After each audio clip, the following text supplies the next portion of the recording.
Podcast with the boys. We're podcasting today. Is this yours? No, that's yours. I also brought mine. The iPad. I don't know what I'm going to use it for, but I switched out my screen as well. I used to use Paperlight. Yeah. And I was like, man, I'm really not happy with how the Paperlight diffuses the light. So Yeah, that's what I heard. That's what I heard as well. So I never got it. I never got it. I wanted to try it. Yeah. So I tried it on Sam's. Yeah. And I'm like, I mean, it feels a little bit better, but then it just looks not that great. And I'm like, at the end of the day, I probably care more about how it looks than being like, it feels like real paper. Yeah. And it's fine, like, without paper. Yeah. Have I shown you my setup? No. I did the icons and stuff. How did you do that? You can do it on shortcuts. I even got like the background too. What? And it matches. Yeah, no, wait. Wait, show the vlog. That's nuts. So this is the setup. Look at that. I'll probably do a zoom or something. Wow. For show. So this is like, you know how like on YouTube thumbnails they put all this stuff and it's all on theme. Oh. For YouTube thumbnails. Oh, wait, I'll make the thumbnail that. Yeah, That's so sick.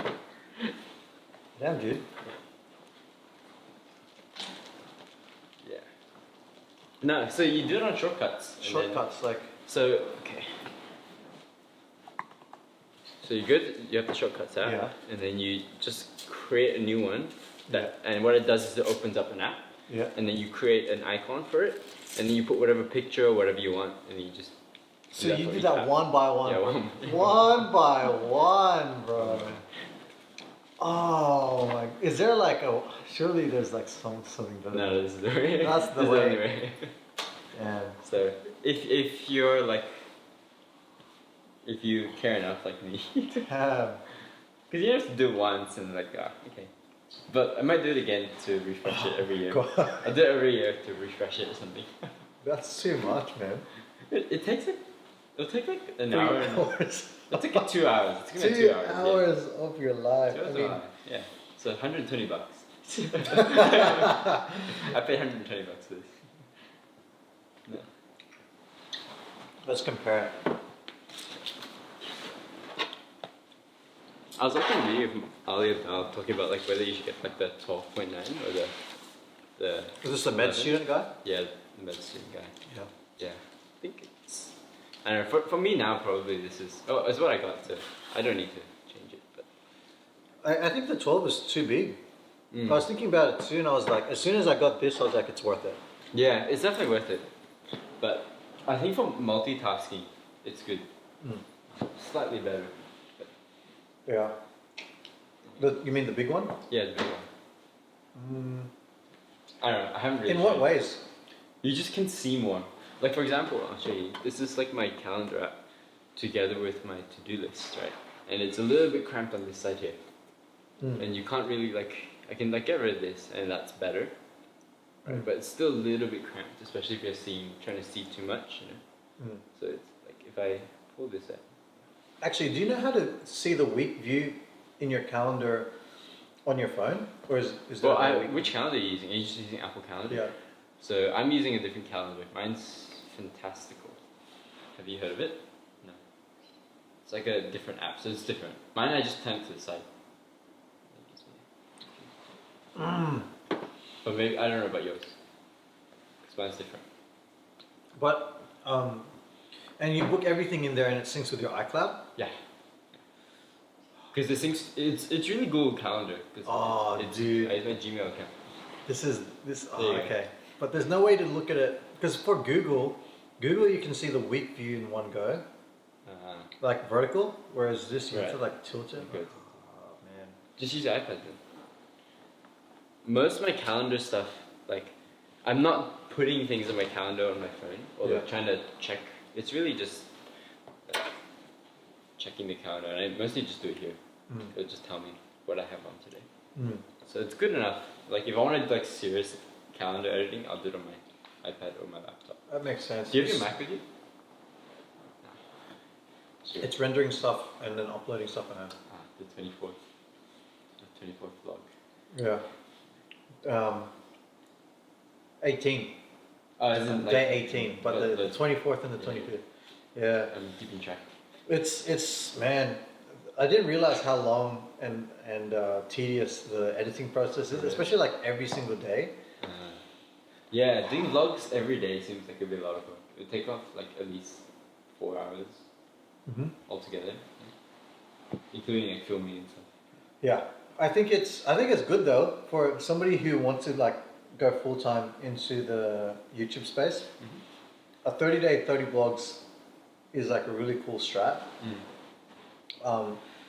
I think though, like, it's probably not the right take to build from 0 to 100 like followers, because like you want to really target the niche and then build content around that, whereas vlogs really work if you're already famous and you're just like, oh, this is my life. Because no one's gonna just search up, oh, Easy Markets vlogs, unless you already know who you are. So it's like only limited to people that you know. But whereas people will search out, oh, like iPad customization, right? And if you already have a video in it, and then they'll click on you, and then like, oh, he does vlogs as well. Let's check it out. That's how you. So you need to get like sources linking into your blog page. So you can't just do vlog, I think. Or at least it's difficult. Yeah. And I think it's an interesting format though, and I still really like the vlog feel. Some of my favorite YouTubers are vloggers, but they don't vlog in the sense that's like, we're just gonna suss out what the day is. They sort of have an agenda, but it's like vlog style. So like, for example, the Sony FX3 camera, blah, blah, blah.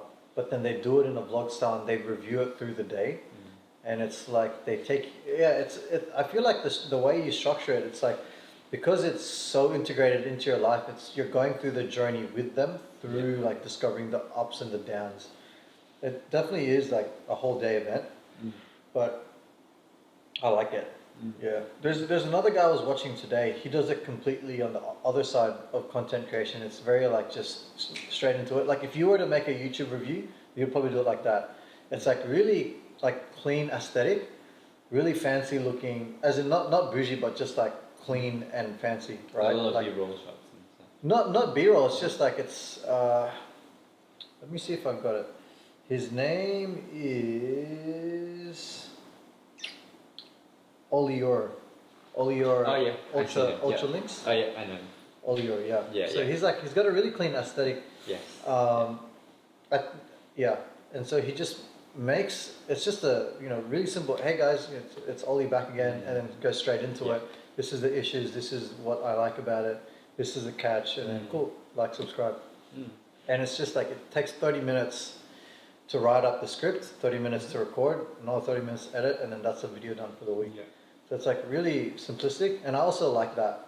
Yeah, I think what attracted to his videos was the fact that it's probably him having that aesthetic. Like he's that clean, right? So even if he took away the video, he would probably have his desk like super minimal. He is like that, So it's probably that's why, and I think that's what drew me to him. Like, but in terms of content, like I think I wouldn't necessarily, if I were to have a YouTube, like I don't think I would. I don't know. If I had a YouTube, maybe I would do a bit of both. Like every day, just vlog. Just this is a picture into my life, and also do like intentional stuff. So I think that would be like, if I had a YouTube, it would be like that. Okay, like if some days, not every day, because I don't think that's sustainable. But let's just say like one day of the week I'll vlog, right? And then like maybe during the week I'll be like, oh, I'll do here's my iPad setup, or here's what's on my Mac, or like here's my study habits, blah, blah. That kind of thing. So one like intentional video and then one vlog style video. If I had a YouTube. But it seems like a lot of effort. It's a lot, man. Yeah. Once the 30 days is done, it's gonna be like, oh man, I have so much time. It's like it's really interesting actually. Like, I'm not just doing this to learn the platform for YouTube, but it's sort of that. It's for me, it's an application of a few different principles, right? Like the first one being, you got to be decisive with the habits that you want to form, and you got to be committed and just see it all the way through. And to me, 30 days, 30 vlogs is enough time for you to realize if you're good at something or crap at something, or if you like it or you don't like it. Yeah. 30, there's this book by Josh Kaufman called The 20 Hours, or The First 20 Hours. And essentially it's about it takes 10,000 hours to get like highly skilled at something. Yeah.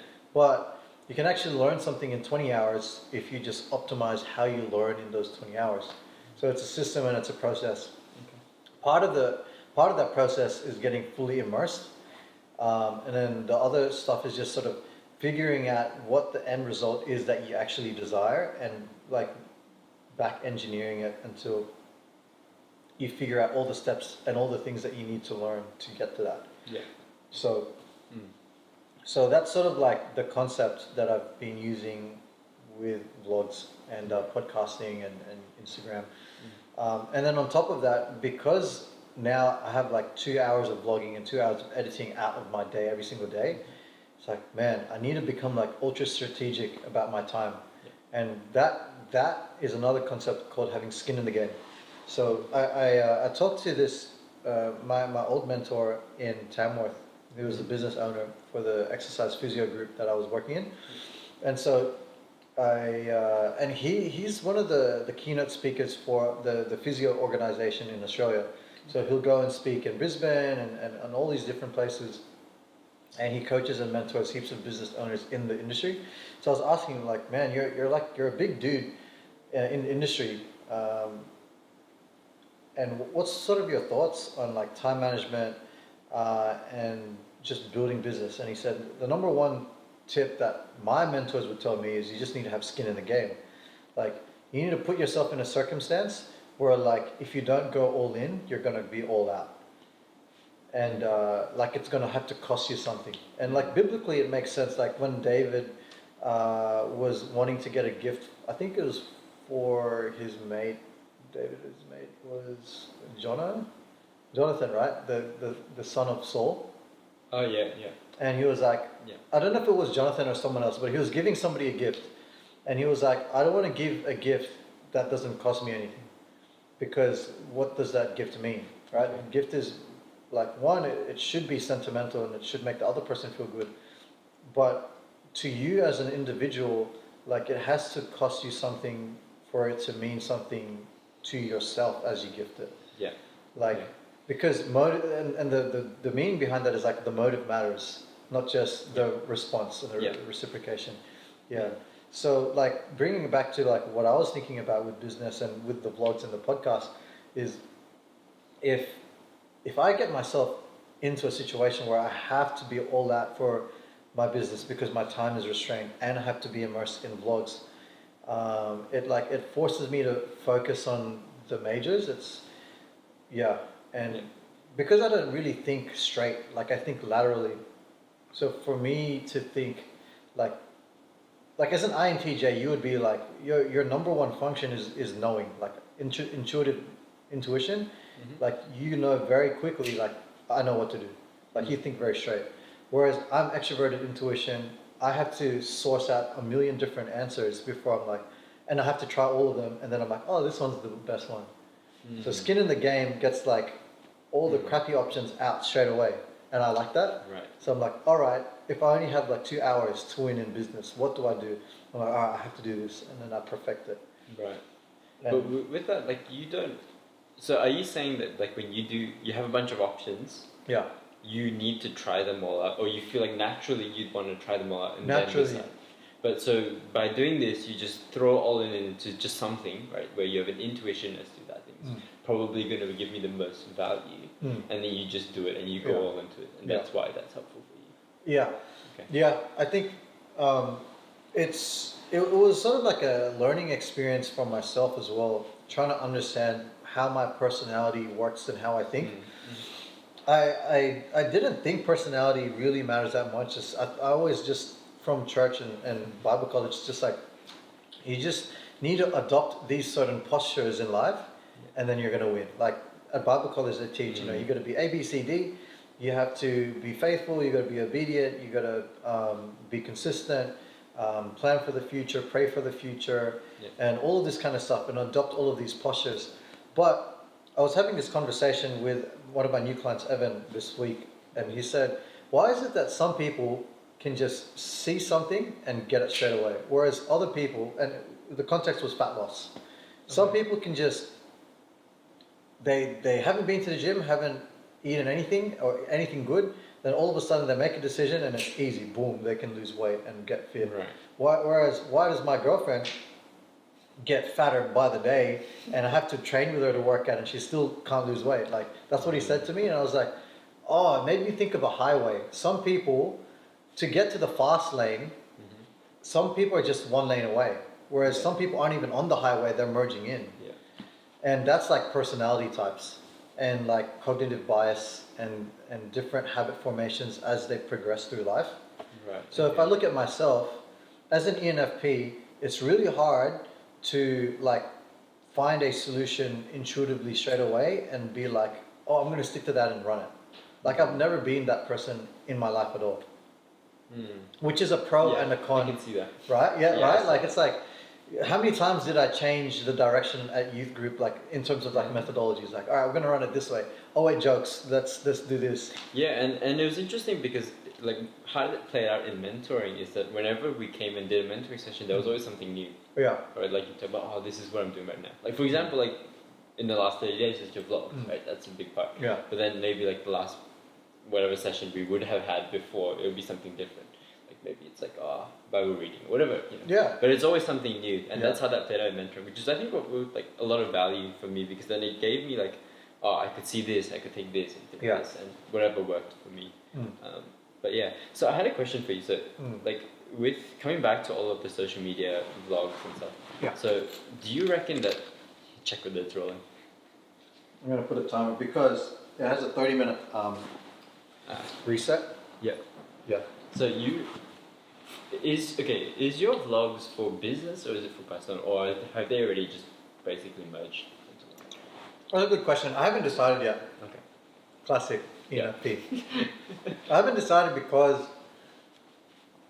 my, like, down the road, I think, and this is just like my hypothesis, but my unique value prop to the consumers out there in the audience is I want to niche into an industry where a Christian entrepreneur who isn't all about business or the ego or the hype can meaningfully and purposefully and intentfully add value to the audience that they listen to. Essentially like a Christian IDMC version of Gary Vee. Okay. I think Gary Vee is like a really influential serial entrepreneur, an angel investor, but he was made famous through his endeavors in digital marketing. Christian? No. No. Okay. He's a Russian immigrant. His parents are Russian immigrant. I think he was born in Russia, came here when he was super young, in America, super young. Then grew up, had really crappy grades. Everyone said he was going to fail in life. And he worked in his dad's local liquor store until he was 35. So from 18 when he graduated college to 34 or whatever, he paid himself 40 grand a year, or like minimum wage. And he grew his dad's, not his own business, but his dad's business from 3 million gross turnover a year to 60 mil in 10 years. Okay. And he left the business, he gave the business to his dad after building it. Yeah. He left with nothing, no ownership, nothing. And then he's built his own like digital marketing companies, VaynerMedia, VaynerX. Yeah. And now he's like super famous. He was angel investors for like Uber, Facebook, like heaps of that kind of stuff. Yeah. And then he started like documenting the process and documenting the journey, which is like this, like the reason I vlog is not to like put out like hella good content now, but to learn and essentially test his idea of like documenting the journey. Because for 10 years he vlogged daily. Wow. 10 years, I don't know if it was, I think he did say it was daily. He actually did say it was daily. Right. And he did it, and his concept was like super low quality like video editing, but like good enough so that you can like at least like hear and listen. Yeah. And look at it. And his concept was like, I don't care if anybody watches me in 10 years. I was like, God damn, bro, it already sucks in 30 days. Like, not seeing anybody watch your videos, it's like, it sucks. But no, it's like, it's a good concept because it teaches you to not care about the limelight, and vice versa. It teaches you to find content that does add value to the people, so that it pushes you into the limelight. So it's like that duality of like humble boldness and you know, uh, yeah, humble limelight. Okay. Yeah. So, but it's not really about business for you, as in it's not. It's not to grow about my you. business. Yeah, it's Yeah. not for you as a PT, because if you look at who you are, PT Yeah. is just a part of who Yeah. you are, right? Yeah. So this vlog isn't a subset of PT. It's a subset of you as a whole, and Yeah. obviously there will be overlap into PT, Yeah. right? Yeah. So I guess the answer to my question about you is that it's probably like just you in general, like the vlog. Yeah. At least that's what the plan sort of is. So Yeah. the reason why I was asking is because I was thinking about my own like Instagram and stuff, and if I was gonna do anything about it, right? Because like before I hadn't really done anything with it. Yeah. There's definitely nothing intentional. If anything, it would just be like, oh, social things, you know. Yeah. Just to have it. And I was asking myself, okay, if I were to have an Instagram, Yeah. really, like, what purpose would it serve? Right? Because unlike you, I don't have business, right? I'm a student, I'm got a ministry and all these. So there's still a person, me, right? And I was thinking, okay, should I just make Instagram basically like sort of what the vlog is for you? It's just a Yeah. means for people to look into my life and say, oh, that's what Nick's doing. Yeah. That's his ministry. That's his. Yeah. That's how he studies. Yeah. That's why his iPad looks like that. Yeah. Cool. What do you Yeah. reckon? Yeah. I think it'd be cool. I think the two thoughts that I would have like in the back of my mind if I was like in your position is like, number one, what's the intent,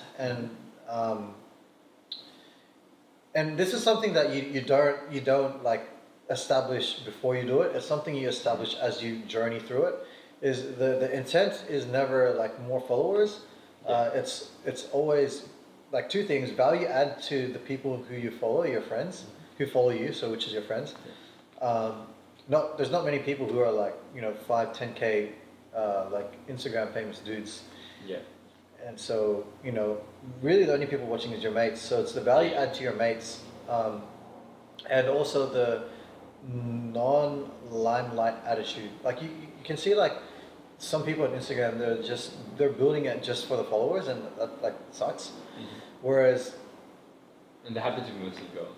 yeah, it's just like It's the that ass and culture. booty pics. Yeah, It's, that's that culture. Yeah. And oh man, that's another thing. That's another. They're fake. I call them fake followers, man. Because if you stop posting booty pics, Exactly. you're gonna lose followers. Yeah, two followers. Yeah, like, bro. But Anyways, yeah. But yeah, so like that, and what was my other one? Yeah, so that's the first one. Just like understanding the like the humility and the altruism in your Instagram, just wanting to add value to people. There's one more actually, but yeah. Well, I would say that like when I was thinking, okay, what could be the reason why I would do that? Yeah, So yeah. it's definitely not to get 5,000 followers. I don't really care, and I'm fine for it to be like say, oh, it's just my friends. Yeah. But what it is, it's more of a social. It's a social media, right? And what Yeah. that meant is like, oh, okay, if someone wants to find out who I am, right? Yeah. So at least let's say I want to figure out who this guy is. Like, Yeah. Let's say I never met Jeff. Yeah. Right. And I'm like, oh, who's Jeff? I go to his Instagram and I want to get a picture about who he is, like what he stands for. And stuff, Yeah. right? And I wanted that to be what that is for me. So it's like a window into who I am. Right? Yeah. So it's like, okay, you can see Nick and this is what he does. Yeah. Blah, blah, blah. And so that's one of them. And then, so in terms of like how do I add value to people? Well, I'm not too sure that, having an Instagram will, I don't know how much value you can add from my sort of platform, It would really just be as okay, this is who Nick is, right? And whether that adds value is whether you choose to take anything of what I say. That's right.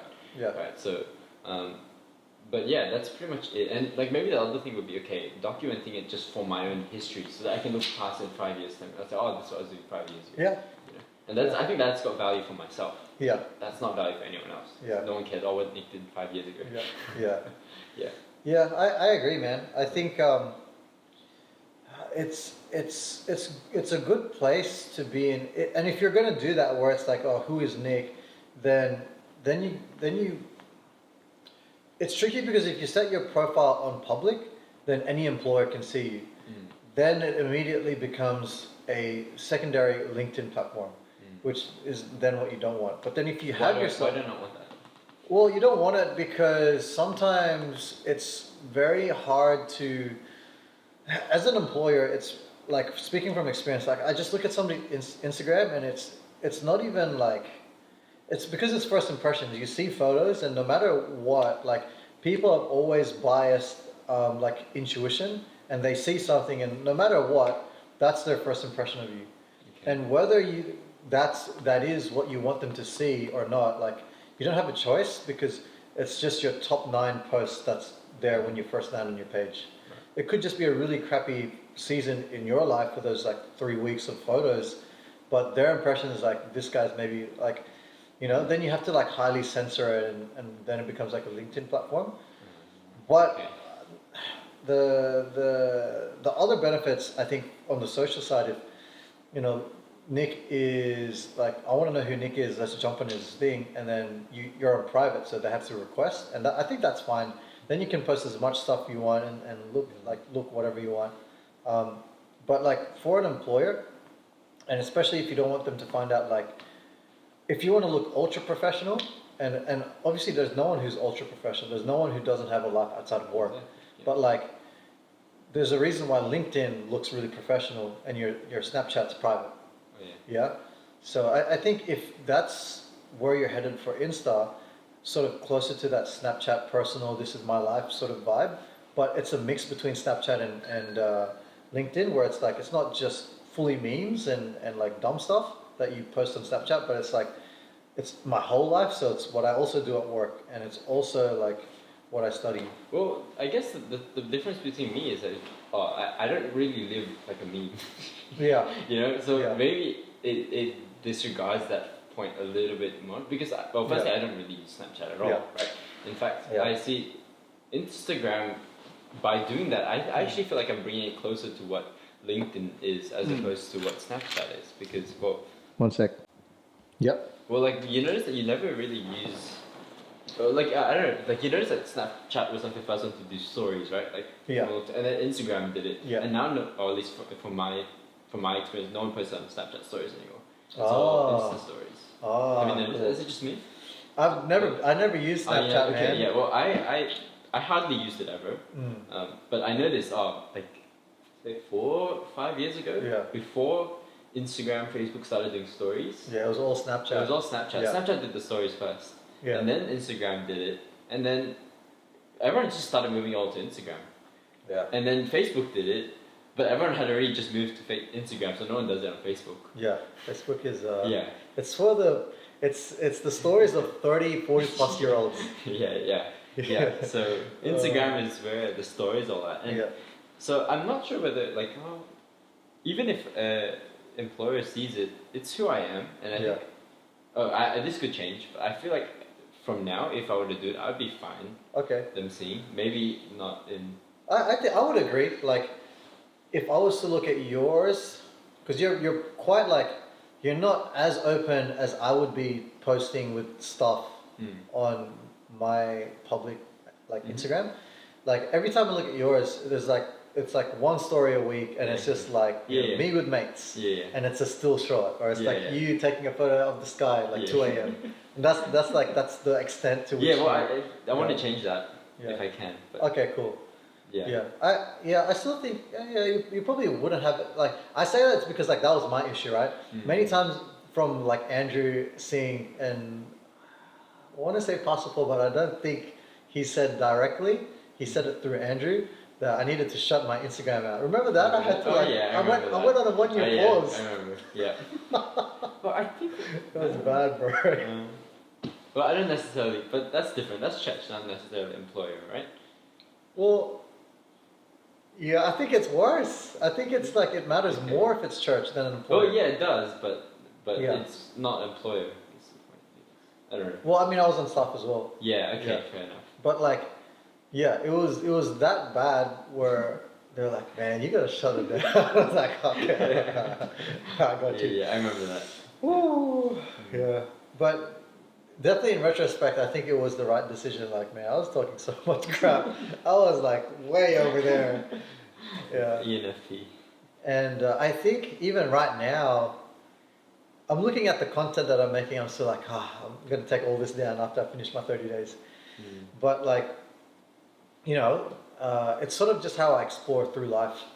And I am the kind of person where it takes me a really long time to get to execute something. So when I execute something, I know that I'm going to like either learn heaps from failing it, or I'm going to be ultra successful because that's what an ENFP is like. Again, with the personality type, extroverted intuition. So I explore. Okay, explain the whole. Okay, so you're sensing. You've got your sensor types, and then you've got the judging types. So judging is thinking, feeling. Okay, judging is thinking, feeling. So that's the ENTJ or EN. It's the T or the F. The T or the F. Right, but Yeah. that's really simple concept. Like essentially, if you're extroverted T, it means that you explain your thoughts and you definitely you think a lot more structurally about and frameworky about different agendas. Okay, so kind of like possible. Yeah, Possible will be ET. Right? yeah, because he's an ENTJ, he's a commander. Yeah. So he judges things really quick, and the combination with so he judges extroverted T. Extroverted means like obviously it's what shows first and is the primary one. What do we shows first? So like for yourself, you're INTJ. Yeah. But so I is your primary function, cognitive function is the N, right? So you're introverted intuition. Okay, and is that different for everyone? Like there can be like 5 INTJs and some of them have I as the primary function. No. Or is that just for all INTJs? For all INTJs, their primary function is, and let me run you through the framework. So I or E determines what your primary cognitive function is, whether it's an extroverted function or introverted. So because you're an I, your primary function is an introverted function. Okay. And now, then we skip the two middle ones and we go to the J or the P. Yeah. The J or the P essentially says, what is your first extroverted function?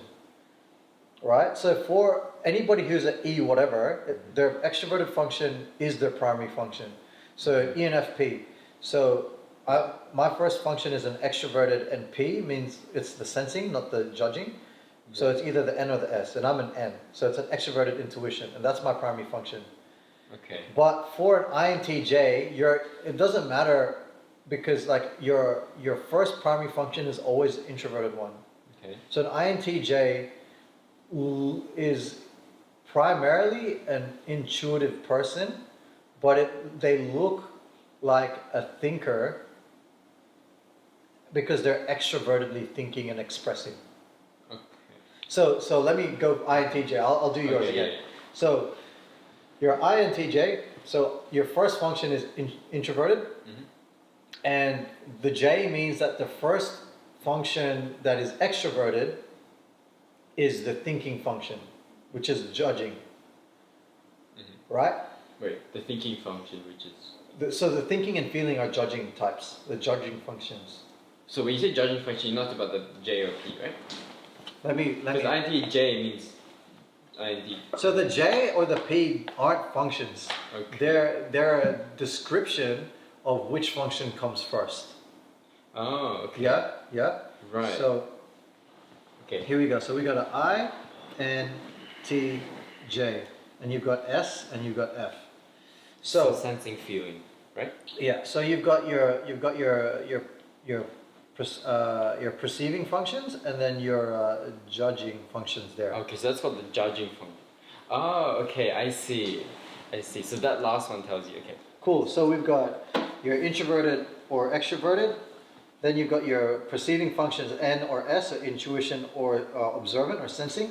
judging functions thinking or feeling, and then the J/P is just a description of your first. Of which column you're in. Okay, yeah. Of the first extroverted function. The first. So is it always extroverted or the first other function? It's the first extroverted function. Well, that's because I have an I, right? It's regardless. So Okay. so for somebody who's an E, it's the first extroverted function is, so for a J, the first extroverted function is the judging. Okay. And because I'm an E, the extroverted function is first. Okay. Whereas for an I, your extroverted function is second. But the first extroverted function for yourself is the J. So it's the T. Okay. So you primarily think like in introverted intuition. So you think about stuff, and any introverted function is always convergent, meaning that they quickly come to a solution. They analyze and they come to a solution, and they say, "I know this is the case." That's for intuition. For intuitive sensor type, so sensing or observing, they look at the past and they say, "This is what's in the past. This is the status quo, and therefore I know I have to stick to this." Okay. So like for example, like decision I had to make this. Okay, which math major am I going to choose? yeah, So when I did that, I was like, okay, here's what I'm going to do. I'm going to map out all three of the majors. yeah, The pure, the applied, and the stats major. And then I'm going to think, okay, which one is going to focus? And I'm going to pick that one. Yeah. So I did that, and then I picked. And then you picked it, and then like you didn't ever. Did you ever like realistically and quite heavily reconsider, or you just like you picked it and then like that's it? Well, not yet. I'm still open to reconsidering, but no, I haven't. I've just been like, okay, I think this is probably the best. Yeah. So it's pure. So I was like, okay, I'm gonna pure, and I plan out my second year according to pure, and I'm like, okay, if I do need to change, I still have outs to change because there's a lot of overlap in my second year. So I'm like, okay, it's fine. Yeah. So that's basically how it is. So it's the same thing, right? Yeah. So like even like decision. that decision-making process, it's like you take the situation, you utilize your primary cognitive function, which is intuitive intuition. So introverted intuition, you analyze, and then you know the solution and you pick it, and then you go to your secondary cognitive function, which is your extroverted thinking, which focuses primarily on structuring the next steps and how to actually judge and move forward and actually think and execute. And you do that through your function of creating structure, timelines, blah, blah, blah, like actual strategy. Yeah. Which is why like chess is a really like good game for you, because like you can intuit the situation really quickly, and then you think really structurally, and then you execute. Yeah. Whereas like, man, I have like a million options. That one looks good, and then I'm like, crap, because I'm also extroverted thinking, but it's like it's my auxiliary. So it's primary, secondary, auxiliary, then inferior. Yeah. So like, by the time I get to actual thinking, I had a good feel about it. I'm like, I feel good about this. What do I think? And then I rationalize with I rationalize my feeling with my thoughts. You feel first and then you think. Yeah. Yeah. Whereas I think first and then I consider what I feel. Yeah. You think about it and you're like, I feel good about this decision, but your logic leads your emotion. Yeah, that's true. Like I was talking to Jeff about it. I was like, okay, I think that what I've learned, especially in like relationship things and just emotions in general, that I've learned that emotions are rationally valuable. But like you can evaluate why you're feeling sad, why you're feeling upset or whatever. And so I've learned that, and I've learned how to do that as well. Not just for myself, but also like in some sense for other people, because that's what you have to do in a relationship, right? Yeah. You have to think, okay, why are they upset? And then you have to rationally evaluate. So the leading function is my thinking. And then it's evaluating how people feel, how I feel. Yeah. Man, that's such a INTJ way to think about it. Well, it's just how I think. Yeah, it is. Yeah. It's interesting because like hearing how you think about emotions, it seems like so clinical. But it's not. It's not, but like that's the closest that you will get to like the full rawness of emotion that an ENFP or ENFJ would feel. ENFJs probably feel it more. I'd beg to differ. I'd say that ENFPs feel more slightly because ENFPs intuit their own emotions a lot more, so they're way more feelings based than an ENFJ, because ENFJs feel other people's emotions more, so they're a lot more empathetic. Yeah. And they can connect more because they quickly realize how you feel and then like match. Whereas me, I can do that, but I do it through intuition. So I've sort of trained my intuition to like, I look at somebody, I'm like, I know how they feel. And then I go into like my feeling and I'm like, oh, that feels crap. Okay, therefore, what do I need to do? So my thinking, actually, what do I need to structure and execute and strategize to make them feel better? That's how I think about it. And then my inferior, which is introverted sensing, is like, all right, now, let's say I know they feel crap. It makes me feel crap. This is my strategy. Has this worked in the past before? If so, how can I do it better and execute it? And that's like 80% of how I execute life. Yeah. Anyway, coming back to the INTJ. Yeah. You know, so running through your whole thing, we've only done the first two. So the number one is it's an I, and then introverted intuition, and then it just swaps IE, IE. 1, 2, 3, 4. So then it goes into the J. So so this is a P, this is a J, and then P. That's how it goes. So the second and the third are always the same like type of function. So if the second is a judging, the third is also going to be judging. Like the first is perceiving or perception, the last one is perception. That's just how it works. Yeah. So INTJ, so essentially you're an extroverted thinker, and then you're an introverted feeler, and so we match on those two, and then you've got an extroverted sensing, and we're just opposite on those. Okay. So the way you explore life is you explore life either 100%, and this is the dichotomy of like each personality type has a dichotomy. Yours is like you're very quick to like intuit something whether it's right or wrong. If you think it's right, then it doesn't matter what I say about it, you're not going to do it.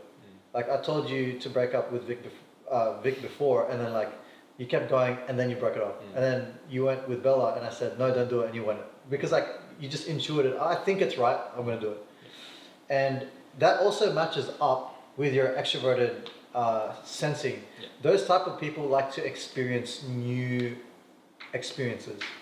So because you thought it's right, then your like final cognitive function is like, yeah, do it because like I want to experience it. You never know unless you know, unless you try, right? Whereas like I'm the opposite. I will try as many different things like abstractly as a concept, but in terms of new experiences, I'm very hesitant to try new stuff. So I like to explore ideas, but I like to minimize my exposure to new experiences. And so in that sense, like if you look at how I connect to people, I can connect to a wide range of people, but my actual network is very small because I like the smallness and building deep. Whereas like your ENFJs, they're all built around the extroverted sensing type, so they're all new experiences. So look at RJ, you look at Jeff, all of these guys are risky for the bisky guys because of that. Especially like your ESFPs, primary cognitive function is extroverted sensing, so they're like super wild. They're the people who do parkour. They're the people who high risk behaviors. Right. So for me, how that plays out, it means that whenever I make a decision, I'll tend to follow that through. Yeah, because you don't have like any like you're more of a risk on person. In if it's a new thing, you'll take the risk if you think it's right. Whereas for me, even if I think it's right, if there's risk, I won't do it. Okay. Yeah. Right. So if there's risk that I haven't been exposed to previously, I wouldn't do it. So, like for example, if I play Dota, I'm the riskiest person ever because I've played so many games. So I told my mates like, let's just freaking go and let's like we're gonna win. But And then we haven't done it. But if I haven't done it before, like let's say I'm playing with a new group of mates, like I'm the most like quietest guy. Right. I want to like ease my way into the group and make memes and then like work my way up to the commander. Yeah. Yeah. Yeah. Especially in work, it's like, or like church leadership. I can't, it took me so long to build a relationship with Pastor Paul because of my IS. I've never experienced like top-down leadership as strong as Pastor Paul. So it shuts me down. I feel like really small with him.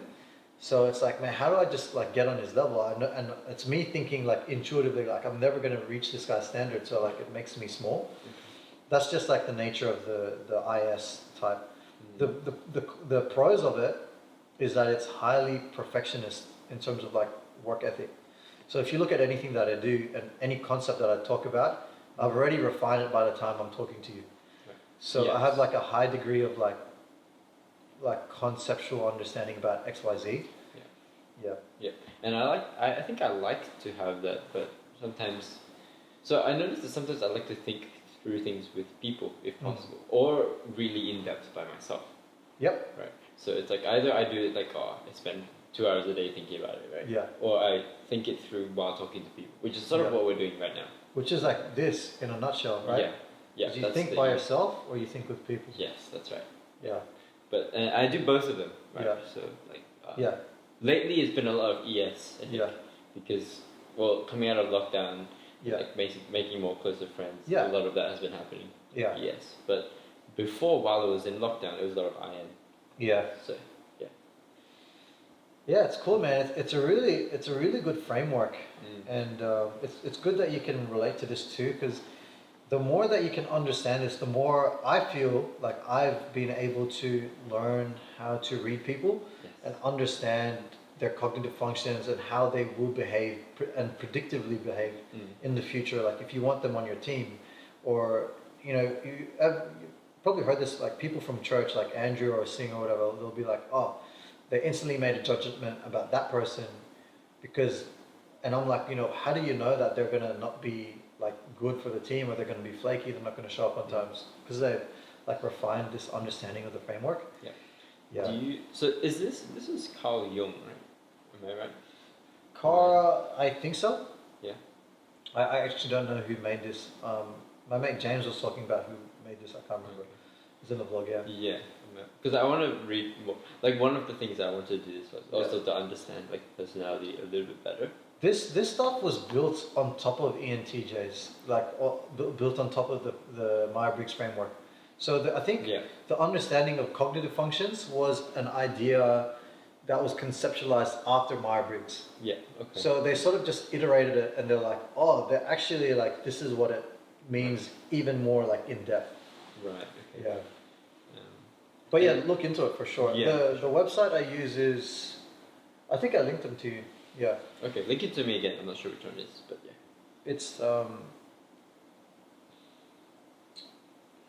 It's one of the photos that Bihar sent. Yeah, I saw that. thepersonalitijunkie.com. Okay. I'm going to throw up a photo right now of the personality junkie. It was this one, like all of this. Okay. I'm just going to quickly go toilet. Yeah.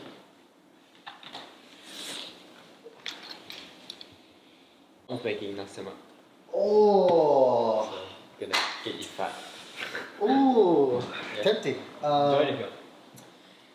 Let me see what I got on tomorrow. Don't have to stay late. It's just dinner. Yeah. What time? Dinner time. 6, 7. Yeah. Let's see what's on my calendar, but What is in the calendar? I shifted over to Apple. I've been testing it out. What were you using before? Google Calendar. Oh yeah, I think Apple probably is better. This. Can't you have calendar sets? You don't have calendar sets. What's calendar sets? So, well, at least in mine, right?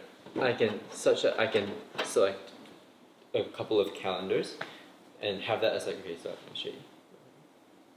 So like I can say, okay, this is all of my calendars. This is like just social things. And social things doesn't just mean it's one calendar. It could be like a combination of 3 calendars. And then I can have university plus timetable. So it's all my uni. Oh, that's sick. So it's like a calendar set. So it's like a set of. I get that. Yeah. All right. Yeah. All right, let's do it.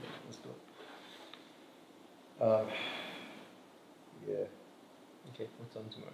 Oh, I just got work at 8. Okay, that's fine. That's late. That's pretty good. It's pretty good. Still wake up at 4:45 now. 4:45. Yeah, I've been trying 5. 5's good, but I realize like if I wake up at 5, I don't actually switch on until like 5:20, 5:30. Yeah. And by that time, my devotional time is like already done. Like it's reading time. Okay. So I've been skipping reading because I'm doing devotions and I always go overtime. Maybe you need to push everything back. So now I'm pushing things earlier. Okay. I can't push it back because I got clients early. Right. So But then you have to sleep early, do you? Do you sleep Yeah. at 8:30? So I'm in bed at 9:30. Okay. Yeah. So what I do, well, what I'm going to do this week, and if it doesn't work this week, it's not going to work in life. Because this is like my quietest Yeah. week. Yeah. So if it doesn't work, then when I get busy, it's going to be even worse. Yeah. Okay. Fair enough. But yeah, I'm going to wake up 4. I need to set the alarm right now. 4, I forget. Yeah. Okay, let's have a look. Yeah, man. You know the love languages framework as well, right? Yeah. Yeah. I was doing the test again because I was like thinking about it and talking about it with friends as well. Yeah. And I was like pretty confused about what I am. What do you reckon I am? And then I'll show you because I redid the test again. Okay.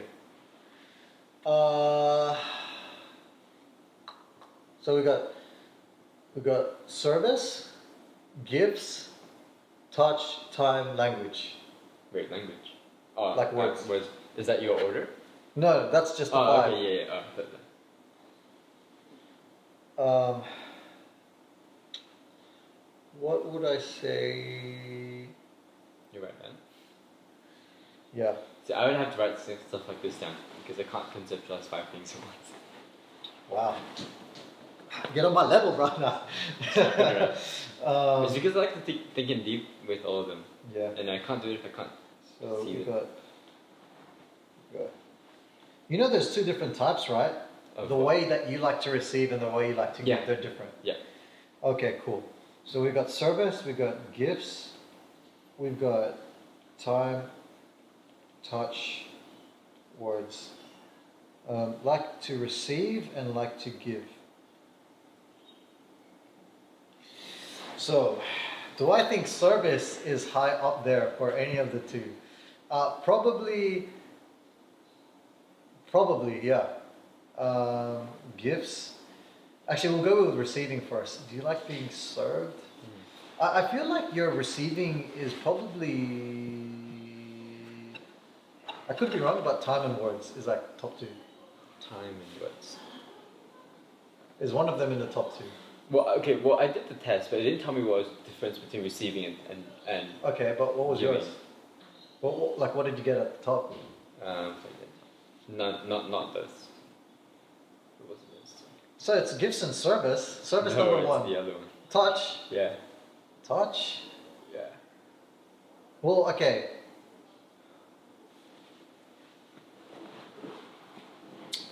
Okay, well, what do you think is yours?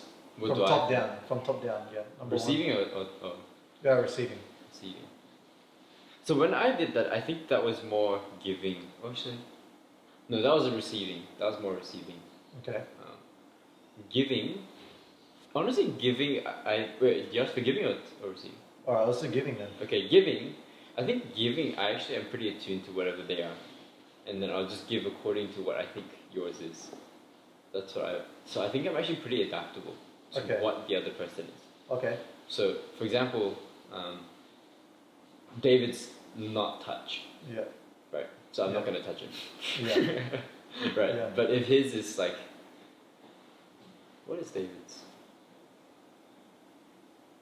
David's might be service or something. Service. So, could be service. Service or words? Yeah, I would say words. Yeah, service or words, right? So it would be like that. I will give that to him. Yeah. Whereas for Jeff is high touch, Yeah. right? So like I'll give him a hug or whatever. Yeah. Right? So it's different. So I think I'm pretty attuned to whatever they, like the other person who I'm giving to, and I've learned to be able to adjust to it. Yeah. Which doesn't mean to say that I don't have a natural mode of giving. Yeah. Which is, I think, well, then the natural mode of giving is just whatever I think I like to receive. Okay, and what would you like to receive?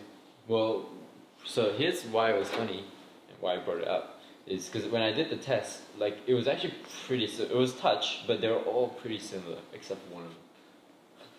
Touch, time, gifts, words, service. At the bottom. Service is 5. Wow. So Yeah. touch, time, gifts. But Words. time and gifts were the same, 26% each. Which one? Time and service. Oh, sorry, time and Gifts. And gifts. So they're like an equal. Yeah, you're pretty good with gifts. For me, I'm a 5 with gifts. I'm a straight up, straight up trash tier. Yeah. Suck with gifts. Mm. Service. Well, you still did it, so I think that's like I noticed that. It's just, Yeah. It's just because I put effort into it. Yeah. But like, if you look at like my function, I put effort in because I think through time and words. So more than the gift, it's because I put time into it. That's like the gift. Yeah. Yeah. Yeah. But okay, man. Does that surprise you? Yeah, it does. Yeah. If I knew this earlier, I would have completely changed everything. Change what? I thought you were a time guy, so I gave you a lot of time. Well, it's still high up there. Yeah, I agree. It still is high up there. It's like second. So. But they're all pretty equal. So which is why like when we were trying to think about it, and I was like thinking about like just trying to think without doing the test, right? I was like, oh, But what makes you most? I don't know. Which is why like it's like I'm pretty equal for all of them, to be honest. Except for so the reason why service is not up there. Service and words are not up there is because well, I guess in terms of service, I think everything else is the service. Like, I don't want you to do things for me. Like, I don't want you to do my chores for me. You know? But, like, it's a service if you're like, oh, you give me a gift. Or, like, you know, you spend time with me. That's a service. So that's why service is low. And the other reason why words of affirmation is low is because I think that it's... Well, what I like is to know that you actually appreciate me. And sometimes words are very easy to give. Yeah, They're like so. In some aspects, like words are cheap. Yeah. Not always, right? Yeah. And they can be like, really heartfelt and stuff. But Yeah. Sometimes it's easy for me to just go, oh, words are cheap, which is why it's lower. So that's my theory as to why those two are low, and then everything else are just high. And they're all pretty equal. I wouldn't actually say that touch is like prominent over time or gifts. I think those three are like equal first. Yeah, I think. Okay, that makes more sense now. Okay. That the gift and time. I think one of the gift. It's either gift or time. That's your number one. Knowing you, it's probably gifts now. Now in reflection, it probably is gifts and then time. Well, I made an effort this year for it, so that's why. But you've always been good at gifts, like not just this year, but last year. Yeah. Well, I enjoy it, so it like brings me pleasure as well. Yeah. So that's why we did it. There's a really cool thought. I don't know if you saw this in my blog. It was with my Cairo. He sees a performance coach. I haven't seen it. But yeah. Okay, cool. This is a good thought. But he sees a performance coach, a therapist, and he talks about like all of his struggles with his performance coach. And one of the things that the coach was saying is like the reason why anyone does anything is because it most satisfies yourself, right? So like if you think about like habit formation, you've got the cue, the crave, the response, and the reward. And the things that you do most consistently is who you are. So if you look at who you are, it's because the cue and the crave generated the biggest response after your action or your response. And because of that, that's sort of like what drives you towards organic behavior. You get the biggest hits of dopamine spikes when you give and receive gifts and time. And like likewise, for myself, like I get the biggest hit when I give words, I receive time, and give words. Give words, receive time. Yeah, because I appreciate and receiving words. I think like receiving time and words is like high up there. from friends, from mentors, from like a loved one, or like from my girlfriend. We slightly shifted towards time. Um, but yeah, in general, it's like I love to give those two time and words. Okay. Yeah. But you like to give time more. I Receive time and then give words, right? yeah, it's like that. Yeah, yeah, because yeah. But from a higher up, I like words better than time. Mm. Because to me, words is like, it's an interesting concept for myself, like coming from your perspective where it's like words can be cheap, but like sort of my intuition about it is like, you can really easily, or at least I can really easily tell when somebody's talking crap or like they're hyperbole, or they're genuinely like if you, I look at Aaron, he's like, he's hyperbole like 90% of the time, like, bro, I just thank God that you existed today.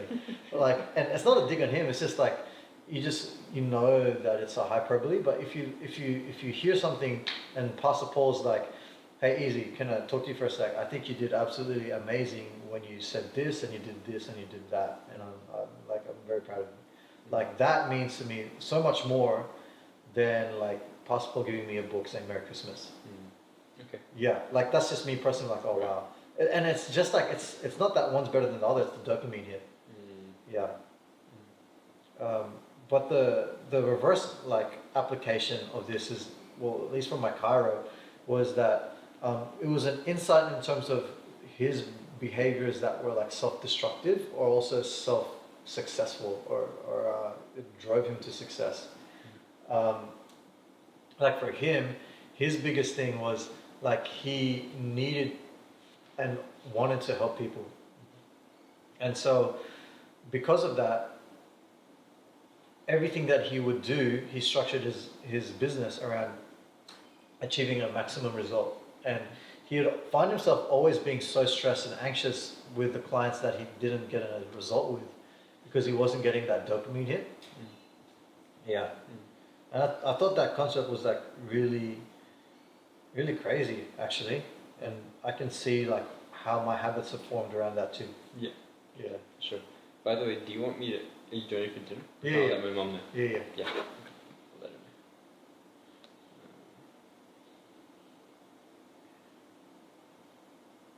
New part of the vlogs today. The Wong family. But yeah, next, when the new year hits, I'm gonna do 12 books in 12 weeks. Yeah, you said. How's that gonna go? Are you gonna actually read It's the book? gonna go, bro. It's gonna go. Are you actually gonna read the book or just the cover? Oh. Or just the content? Man, Okay, so that's a hard question. So when I saw that, right, and I had heard that before, not Yeah. just from you, Yeah, right? yeah. Just read the content, or Yeah. just like summarize, like read the Yeah. intro and the Yeah. conclusion. See, I've always been like a quality over quantity Yeah. kind of person. Yeah. So that goes with gifts as well, right? Like I rather have like one big gift than like 10 small gifts, even Yeah. though the value might be the same. Right? Yeah, And it's the same thing for books. I rather milk dry from one book yeah. than to like know like 10% of each book. Okay, that's fair. So that's how, even though I know maybe I'm probably getting more in a diverse range of knowledge from Yeah. reading 10 books, Yeah, like I know, so it's probably more efficient to do that. yeah, But it's like I just get a satisfaction of reading and understanding the whole Yeah. thing in depth, so that I feel like I've read the book. yeah. I would agree. Like I 80% of myself like believes in that, which is why I've never successfully done it. But knowing that I've like been able to force myself to vlog for 30 days straight, or I will have, Yeah. then I'm like, if I can do it, it's just a matter of like habit formation and rewiring my brain to get that dopamine hit as I go through like that habit formation stage. And like I look at it and like logically I hear so many people tell me about it, like this works. Like Pastor Craig Rochelle is like the biggest example that I have, and Pastor Paul as well. They both do this. Oh, okay. They both, and Andrew, he's big on this.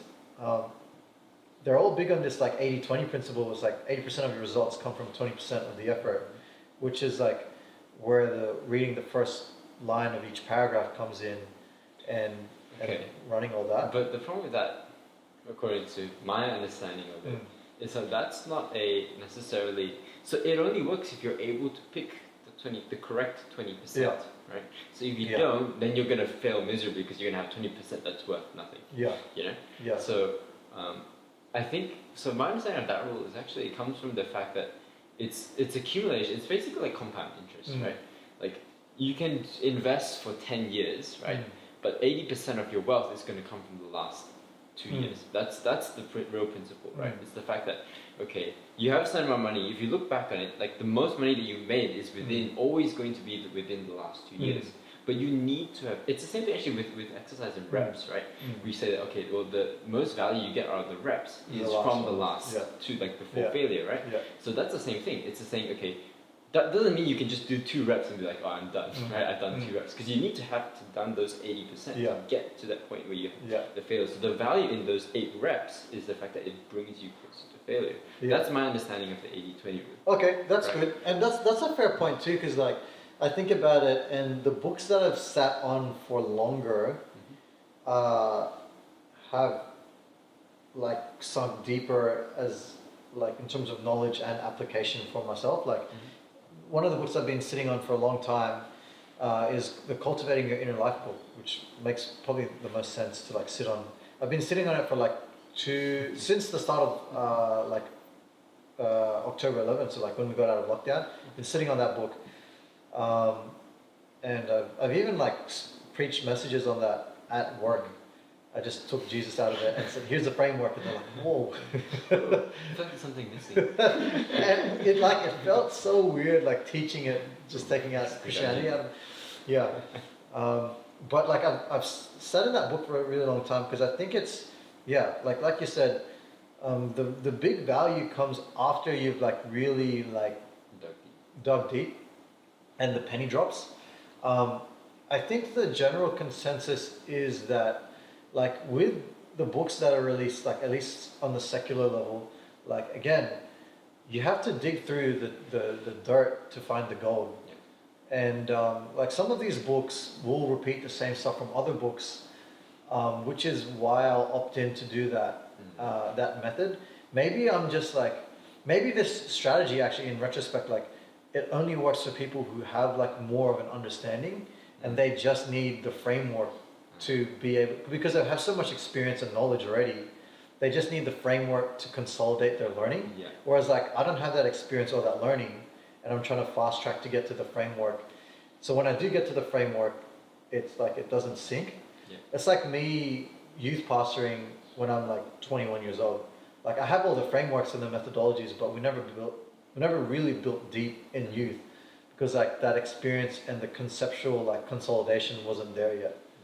Which I think to your point, like makes a lot of sense. Like, so anyway, either way. Either way, do it. Yeah. I'm gonna test it out because I think there is a value in it. Like, I think so as well. Yeah. Yeah.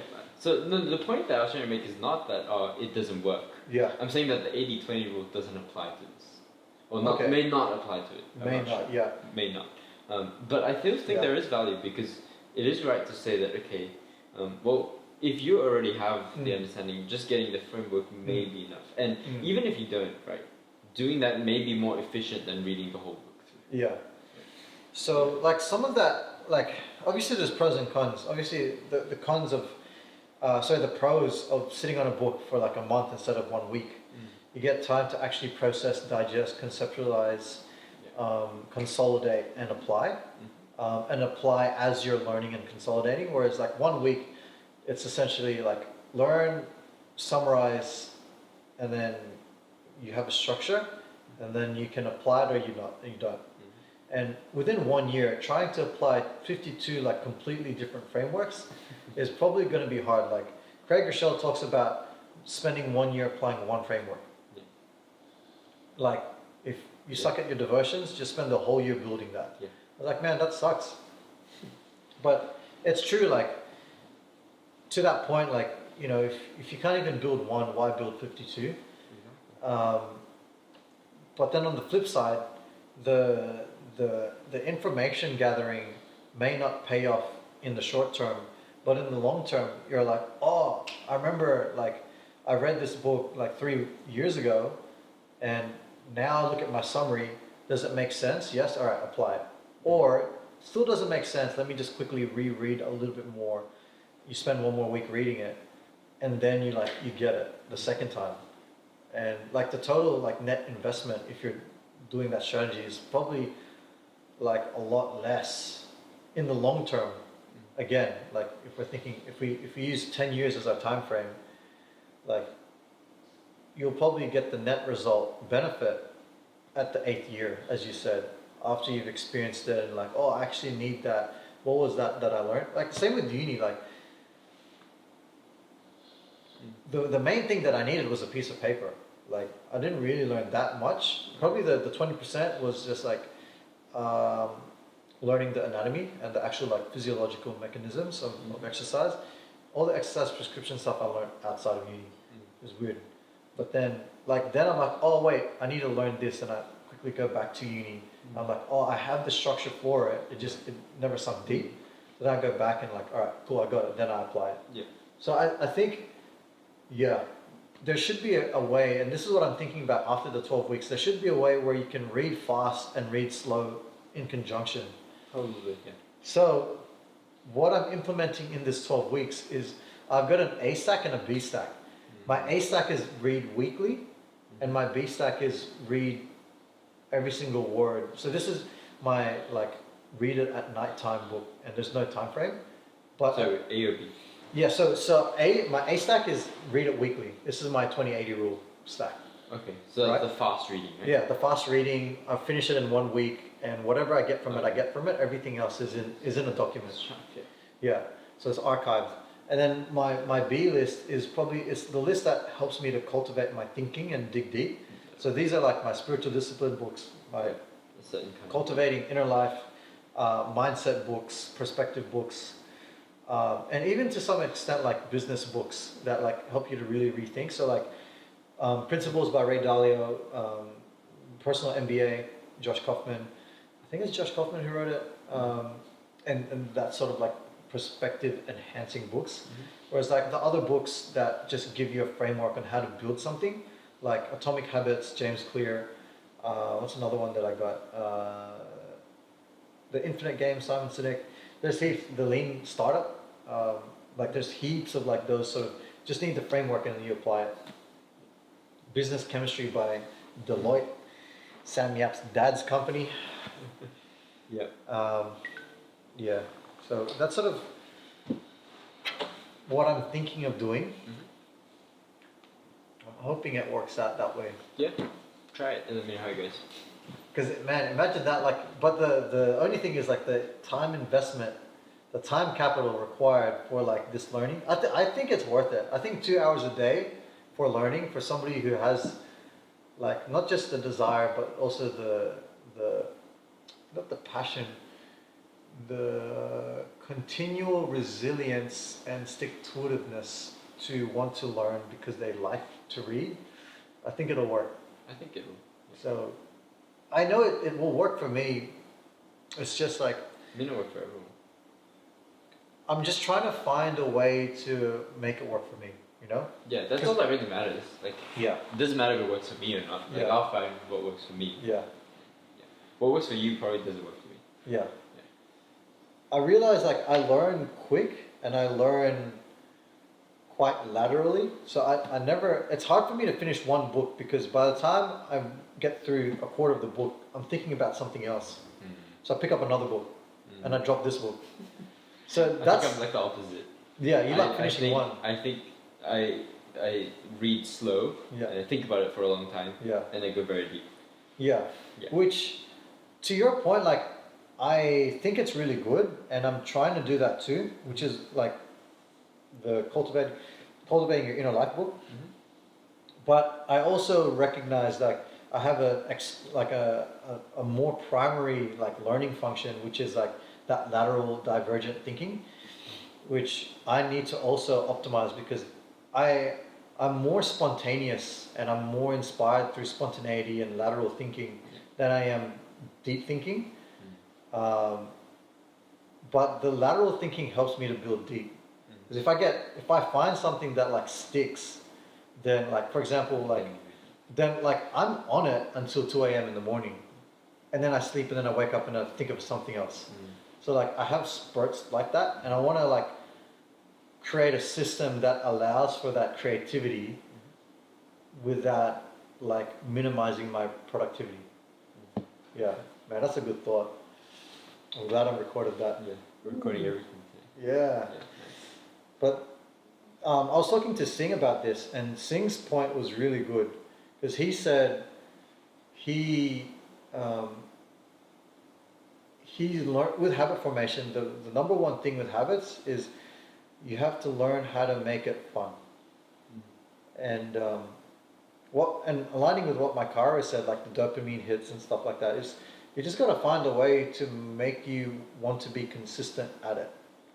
And that's like, I think through fun, but I don't think fun encapsulates the whole concept. It's just what helps you to stick to it. Yeah. Whether it's fun or... So practically, what does that look like? For me? Yeah. Well, I think no matter what, I need to stick to my disciplines of like building deep. So that's, I think and I like, because I'm like, although I'm extroverted, I do have introverted time where I like to knuckle down, think and feel and express. And that's why journaling has always been like so easy for me, because I get a big hit when I journal and I think and reflect. So, and that's usually most optimized at nighttime. I like to think deep in one thought. So if I just have that structure, that's like, boom, it's there. But usually in the morning, I'm G'd up, like it's 5 a.m. and I'm like, ooh, like, you know, and I don't know, I get hyped because my mind's like already started. So maybe my morning times is going to look like lateral thinking time, and it's going to look really messy. It's just a big block of time, like 2 hours to just like think of whatever. Yeah. And whatever I think, cool, great. And then usually it takes me 2 hours to run out of steam and be like, all right, let's actually do something. Yeah. Okay. So 5 a.m. to 7 a.m. about there. Something like that, yeah. To 7:30. And then nighttime is when you do devotions. Is that how it works? No, I still do my devotions in the morning, Okay. and then I do reflections at night, which is also like a closing off of the day and like an end of day devotions and prayer time. So why don't you put your devotions at night? Because if I start my day off with lateral thinking on the O level instead of the S, my brain and my soul is led by the O, not the S. Yeah. Which is a spiritual, and like it's a concept that I learned from Andrew and the cultivating your inner life. You want to start the day off setting, at least for me, because I get so like divergent with my thinking. I want to set it always spiritual, you know, like, and it's a biblical concept, like whatever is like, you know, whatever is like holy and acceptable, blah blah blah, all that like good stuff. Like think about those things. Yeah. So is there a way to get those spiritual things without having to do devotions In the morning? in the morning? In your opinion? Let me just reset this. Good question. Make sure to. So, question was, is there any way to get the spiritual like alignment in the morning without doing devotions? Yeah, in the morning. It's so like devotions at night. It's like asking yourself, is there any way to work out in the morning without working out? Like, No, there is. You Okay. just do like 3 push-ups instead of the whole workout. Yeah. No, so the reason why I asked because I feel like devotion, the quality of devotion works out better for me at night. So which is why I'm like hesitant to change it to the morning. Okay, that So- makes sense. Yeah, that makes sense. So, and I realized that there is value. So if I were to move it to the morning, Yeah. the only reason I would do that is because I need the S leading in the morning, right? Yeah. Or leading throughout the day. Yeah. Usually I'm fine like without, so I don't really have something specific for Yeah. that. Usually it's maybe just like listen to worship music or something. Cool. Or have a little bit of reflection time, like before I get into my, before I do my organizational stuff. But Well, the reason why I do it that way is because oftentimes, and Andrew said this, probably speaking out of his own experience, but oftentimes extroverted intuition, because the nature of it is lateral in thinking, I can mistake a lateral idea as the compass. yeah, And that's why I've been told many times to build deep, which just means to anchor on a thought, and anchor on a perspective, on a posture, and that helps me stay like directed. Whereas for somebody like yourself, because you're primarily like more anchored naturally because you're an IN, not an EN, you probably, by the time you wake up, you're still the same person. Whereas like I wake up and I'm like, I could be like person A, I could be person Z, like I could be thinking about anything in the morning, and it throws me off like big time. Like, and you see this like, one day I'm like super hyped and I'm talking about X Y Z, and then the other day I'm feel really crap.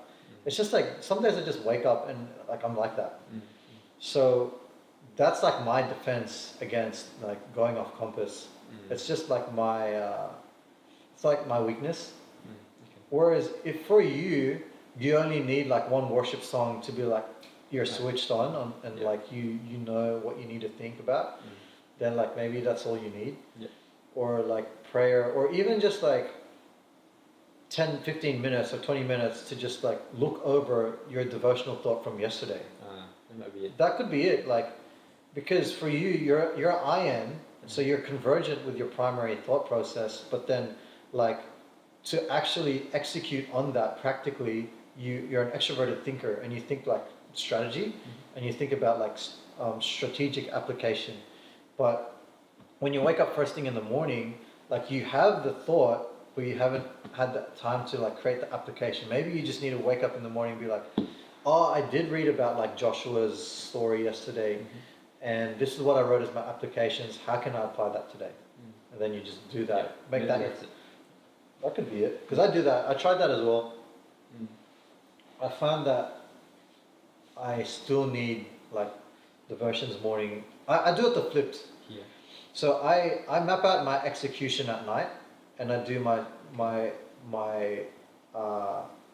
execution at night for the day, for the next day, and I do all my like spiritual like leadership at the start of my day. So I'm like flipped. You're just flipped, yeah. Which I think it's okay. Yeah. I can't see any problems. Yeah. Off the top of my head. Yeah. I think it's alright. Like, if it works for you and you feel like, because at the end of the day, it's not just about how much we learn or do. It's whether or not like we grow and surrender. Like Pastor Ed was saying today, like do we grow and surrender? Do we become more Christ-like, and we become less and less compromised as a follower of Jesus? The answer is yes. The strategy doesn't matter, like what Pastor Ed said. Yeah, the frameworks matter less. Yeah. I found like one of the things that I really had to conquer, which is probably different from you, because I think you have it quite easily, is the sleep things.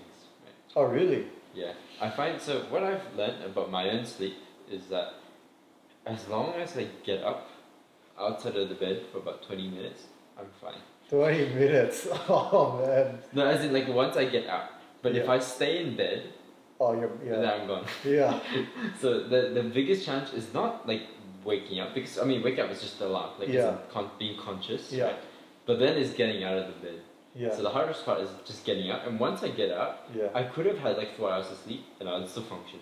Oh, man. So that's good. But the thing is, I need 8 hours of sleep to sustain long term. So like I can't do it for 3 days. Yeah. And so if I do 4 a.m. like 4 hours sleep, right, and then still wake up early, I will then sleep earlier, which is good, because that's how I fix the schedule. Yeah. So if my schedule takes a hit, like let's say instead of sleeping at 10, I sleep at 2. Yeah. Right. And I only get 4 hours then, right? Then I still got to make sure that the most important thing is I wake up. Yeah. Because if I don't, then I'm gone. Because then I push it and I'm full. Everything. But if I wake up, for the first 4 to 6 hours, I'm still operating as though it's normal. Yeah. But then after 6 to 8 hours, then it's like, I'm feeling, I've only had 4 hours of sleep. Yeah. And then I'll need to sleep early. Which is good, because when I sleep early, then it fixes it. Hopefully. But what I found is that I actually may need more than 8 hours by default to sleep, which is pretty dangerous. I mean, not saying dangerous, but it just means I'm gonna dedicate more time to sleep. That's alright, because you're smart, so you operate more efficiently when you are awake. Yeah. Well, no, not necessarily. I'm not super efficient. Dumb. No, I'm actually not efficient. Okay, I do remember you saying. Yeah, I'm not efficient. I just spend a lot of time on it. Like Yeah. I'll spend a lot of time doing stuff. Like I spend 2 hours doing my iPad. So I'm not necessarily efficient. The efficient would be to not do it. Oh man. So I'm not efficient. Yeah. Oh. Okay, fair enough. Like there's heaps of people who are efficient. Like Ali Abdal, he's efficient. Yeah. Yeah. I'm not efficient. Yeah. Okay, fair enough. Yeah, Interesting. so for me, I'm not super efficient. I'll just find whether it's effective. For example, like it would be efficient for me to read Yeah. like just the books and get the frameworks, Yeah. right? But I find it more effective to read the whole thing. Okay, yeah, cool. That's actually a good distinction. The efficient, effective. Yeah. Yeah. You're sorry. Yeah, the good correction. You're more Yeah. effective with your time, Yeah. which I think, like, probably matters more in the long term anyway. Because efficiency is more about doing things right, Yeah. but effectiveness means you, no matter what, you do the right thing. Okay. So you can do so many things right, but like it equates to nothing meaningful. Right. Oh You yeah. know? Yeah. You get what I mean? Yeah, Like, I got it. like in Matthew 7, God's like, the people go to Jesus like, oh, we did all these things for you. Like, oh, but like go away from me because I never knew you. It's like they weren't effective at all. Yeah. But I do see your point. Like you did also need to grow in efficiency. Yeah. Yeah. I think I do. And I need to learn that in reference to uni work. So uni work is one of the things I want to be efficient in. Yeah. But ministry is one of the things I want to be effective in. Yeah. Yeah. Yeah. Because with uni, it's laid out for you what you need to do. pretty Yeah. much, for the most part. Yeah. So I just got to find the fastest way, quickest way to do it. Do you feel actually back on your time question because that surprised me. The sleep. Why is sleep such a like big hit for you? Like a big struggle? Yeah, because I realized that sleep.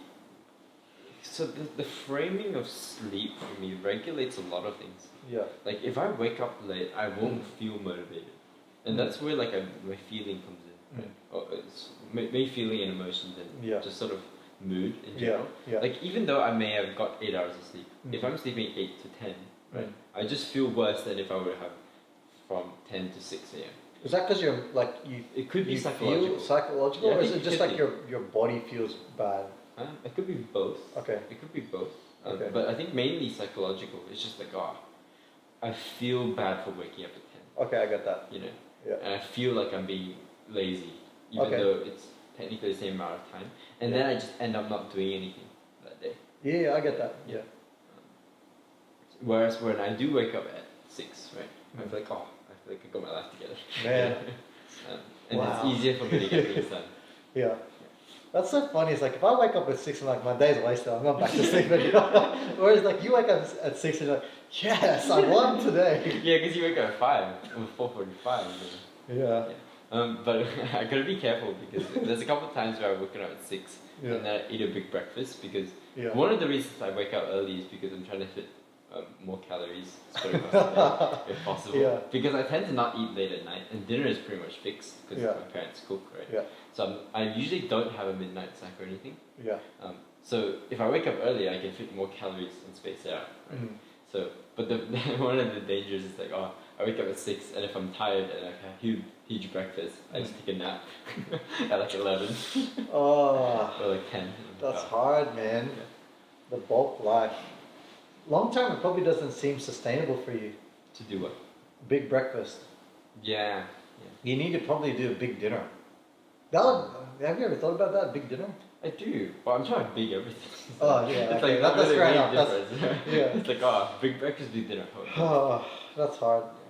Do you go for like high calorie dense foods as well? So my breakfast has been like a huge omelette, like 4 eggs, 3 bacons, and some onions and mushrooms. I actually don't know the nutrition like science as well enough as I should regarding sleep sleep cycles, but there are optimal foods for the given times that help you to. From what I heard, it's high fats at the start of the day, and you build the carbs up. In percentage wise, it's carb cycling. That's what you call it. But essentially, you go more fat protein at the start of the day and build into like protein carbs only at the night. That's sort of what it looks like to carb cycle. That's what I've heard. I need to look into it. Well, that's what I mean, right? If it's big omelette, that's mostly Yeah, omelette, fats bacon. Yeah, that's and protein. Because I could be wrong. My concept could be like flipped, but I think that fats don't have as much of a role in increasing your insulin, which gets the huge energy spikes. Right. But then, like hearing what you said, like it doesn't make sense because like if you're eating high fat, high protein, you shouldn't be getting that big insulin hit that makes you want to sleep at 11. But maybe, I don't know, it's weird. Maybe it's just, I don't know. Because it does make sense, like if you eat, you get a big spike of insulin and then you get low blood glucose, which makes you want to sleep. That makes sense. Okay. But it doesn't make sense that it's high fats. Right. Maybe, Well, it's not just fats on meat. Obviously, there are carbs. what's the carbs? Onions. Okay, that's like minimal. But Oh, is there any high carb stuff like rice, breads? No. I usually Alright, let me look into it. That's just what I've heard. That's what I've heard high fats.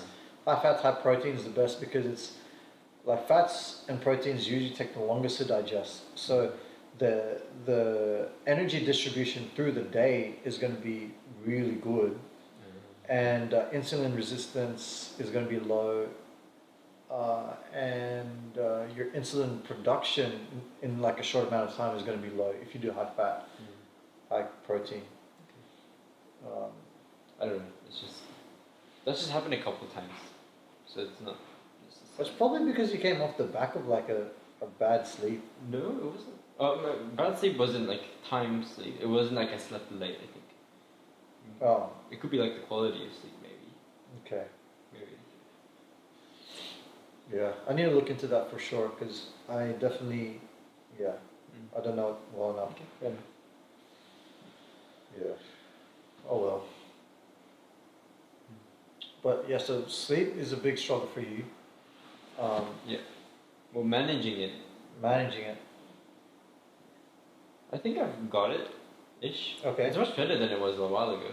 Yeah, 2 years ago it's crap, man. I just remember you telling me, bro, sleep is crap. I can't. But it's much better now. Much Yeah. better. Like heaps Cool. there. But not there yet. Yeah. Where do you want it to be? I think 10 to 6 is good. But like every day, is that sustainable? 10 to 6? I think it is. With your lifestyle? Are you sure? I think so. If I was you, I probably wouldn't be able to do 10 to 6 daily. Because like Thursdays we'll throw it off, youth ministry will throw it off, Saturday and Sunday we'll probably throw it off. 4 days out of the 7 is throwing it off. So why not do like 12 to 8? 12 to 8. Yeah, Doesn't it maybe. work better at night anyway? Probably, yeah.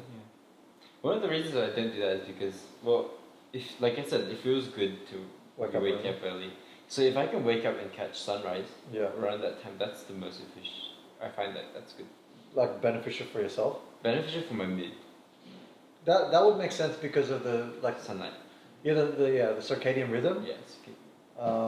So ideally, I'd want to wake up on sunrise. Yeah, which is like 7 o'clock sometimes. Well, in winter, but not in summer. What? Yeah. Now it's about 5:30. 5:30. Maybe earlier, maybe 5. No, I'm up at 5. It's pitch black, bro. Oh, is it? Yeah. 5:30. Usually by the time I finish my devotions, the sun's still like it's still coming up. It's still not like Which is what? it's still dark. Yeah, so I finish it around like 5:45. Yeah.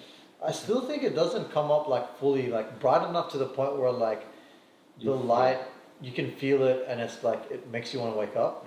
It's probably not until like 6:30. So To be 11 honest, to 7 is good. 11 to 7 I think could be like good all year round. 11 to 7. Yeah, but then you don't get that like, ooh, I woke up at 6 Oh, vibe. that's fine. We'll go at 7. That's Yeah. still good, man.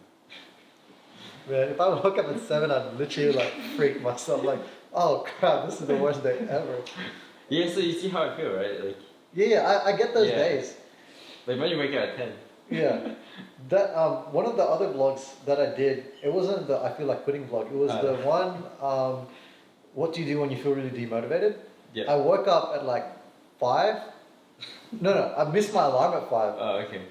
I woke up at 5:30 and I was like, dude, I don't think I can do anything. So I slept. I woke up at 6:30 and I was like, Yeah, no, it's still a crap day, and I couldn't go back to sleep anymore Yeah. because I'm a light sleeper, and I was like, well, I don't feel like doing my devotions or like reading. It's gonna be on my phone until like 8:30. So you like, I get it, like the feeling like you wasted the whole the day because your mood's crap. I gotta get off my phone in the morning. That's Oh, what I do. it's so yeah. I leave my phone like outside. Yes, you do. Yeah, like it's because I put my office outside my room now. Ah. Yeah. Okay. So next time, come to my place. I've almost decked it out. So like if this is my living room Yeah. and the stairs coming up. Yeah. I Yeah. remember. So I've got a couch here now that faces inside my living room, and then I've got my two desks. So I've got desk A and B. So you've basically taken that living room for yourself. Yeah, it's mine now. So I've got desk A, desk B, couch, two plants, and then storage, board games and stuff. Then my music instruments on the wall, Right. and then my bookshelf here next to my desk A. So you've increased your room size by Yeah, taking yeah. another. Because I shifted everything out of my room. My room's only for sleeping and reading my digging deep books. Yeah. Okay, interesting. So I'm gonna get my gaming setup out of there. I'm gonna put a nice one person like reading chair. And that's Okay. gonna be what my room is. Just a reading, like Yeah. a meditation zone, a thinking zone, and a sleeping zone. Have I shown you my room? No. Alright, You gotta, oh, here we go. It's pretty massive. Is this the schematic or the what it is currently? Oh no, the you see. Alright. Home renovation. We have like a whole let's see here. We have a whole folder.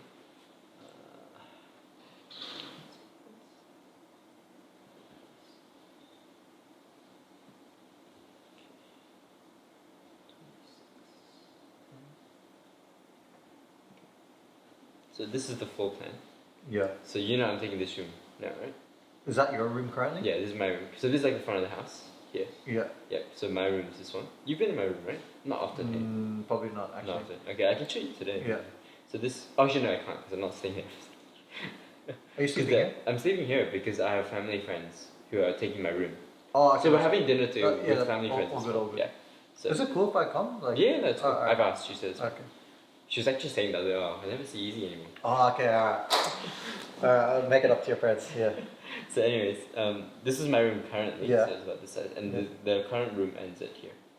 So all this is pushed out. Wait. Oh, the current room, the current house. Yes. ends Finishes here. there.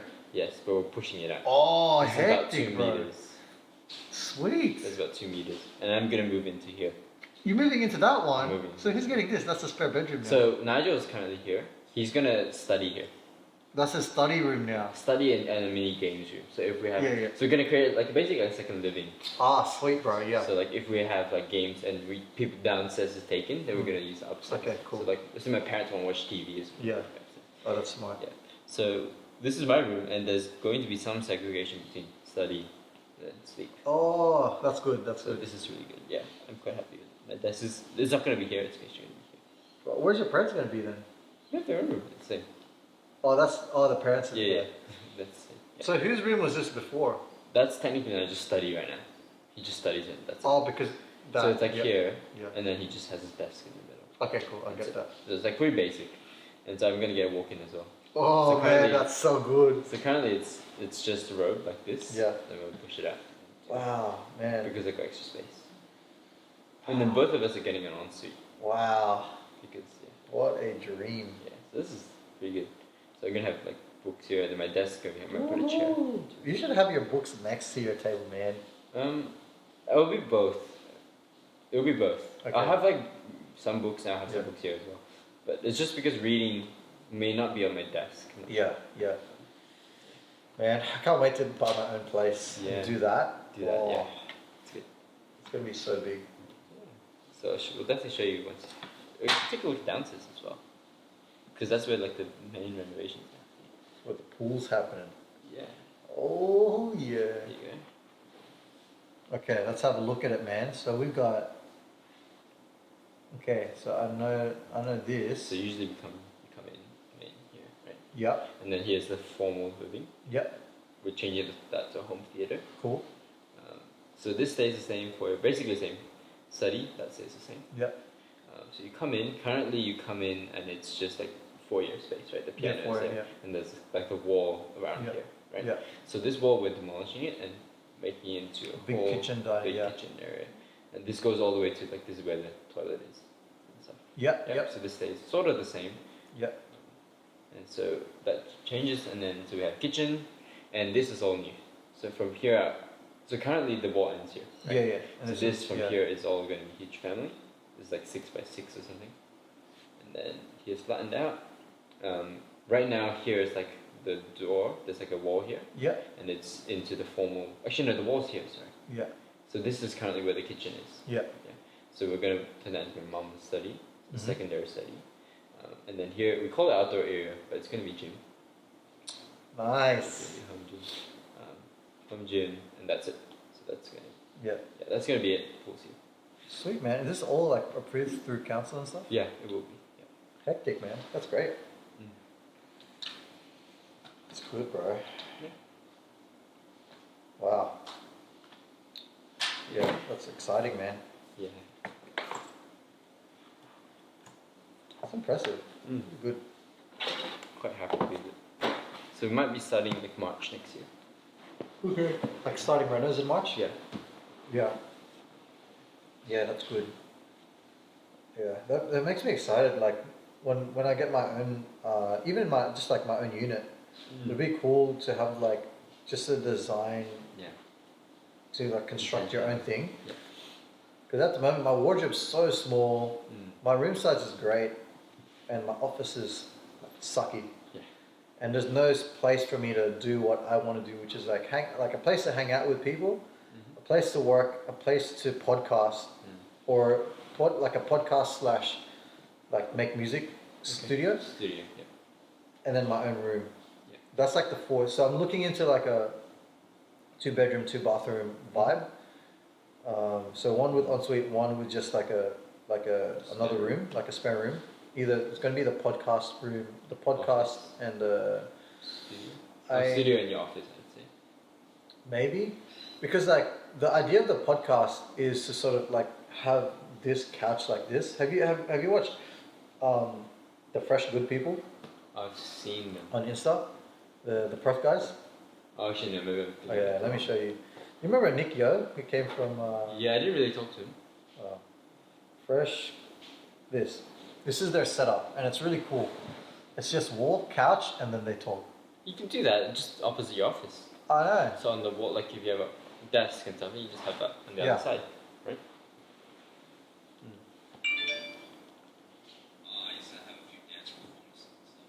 It's so stupid.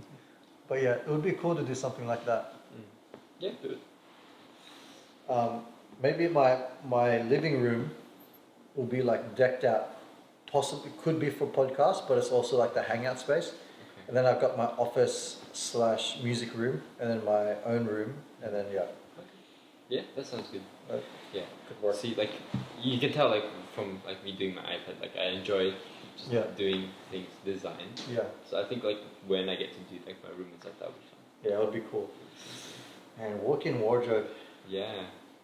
So we're probably gonna do it with like a company as well. Like I don't know if you've heard, they're called Polyform. So it's like actually they can't send across the things because we haven't paid them for it yet. Oh, okay. But like I've done and designed for myself. I'll show you them.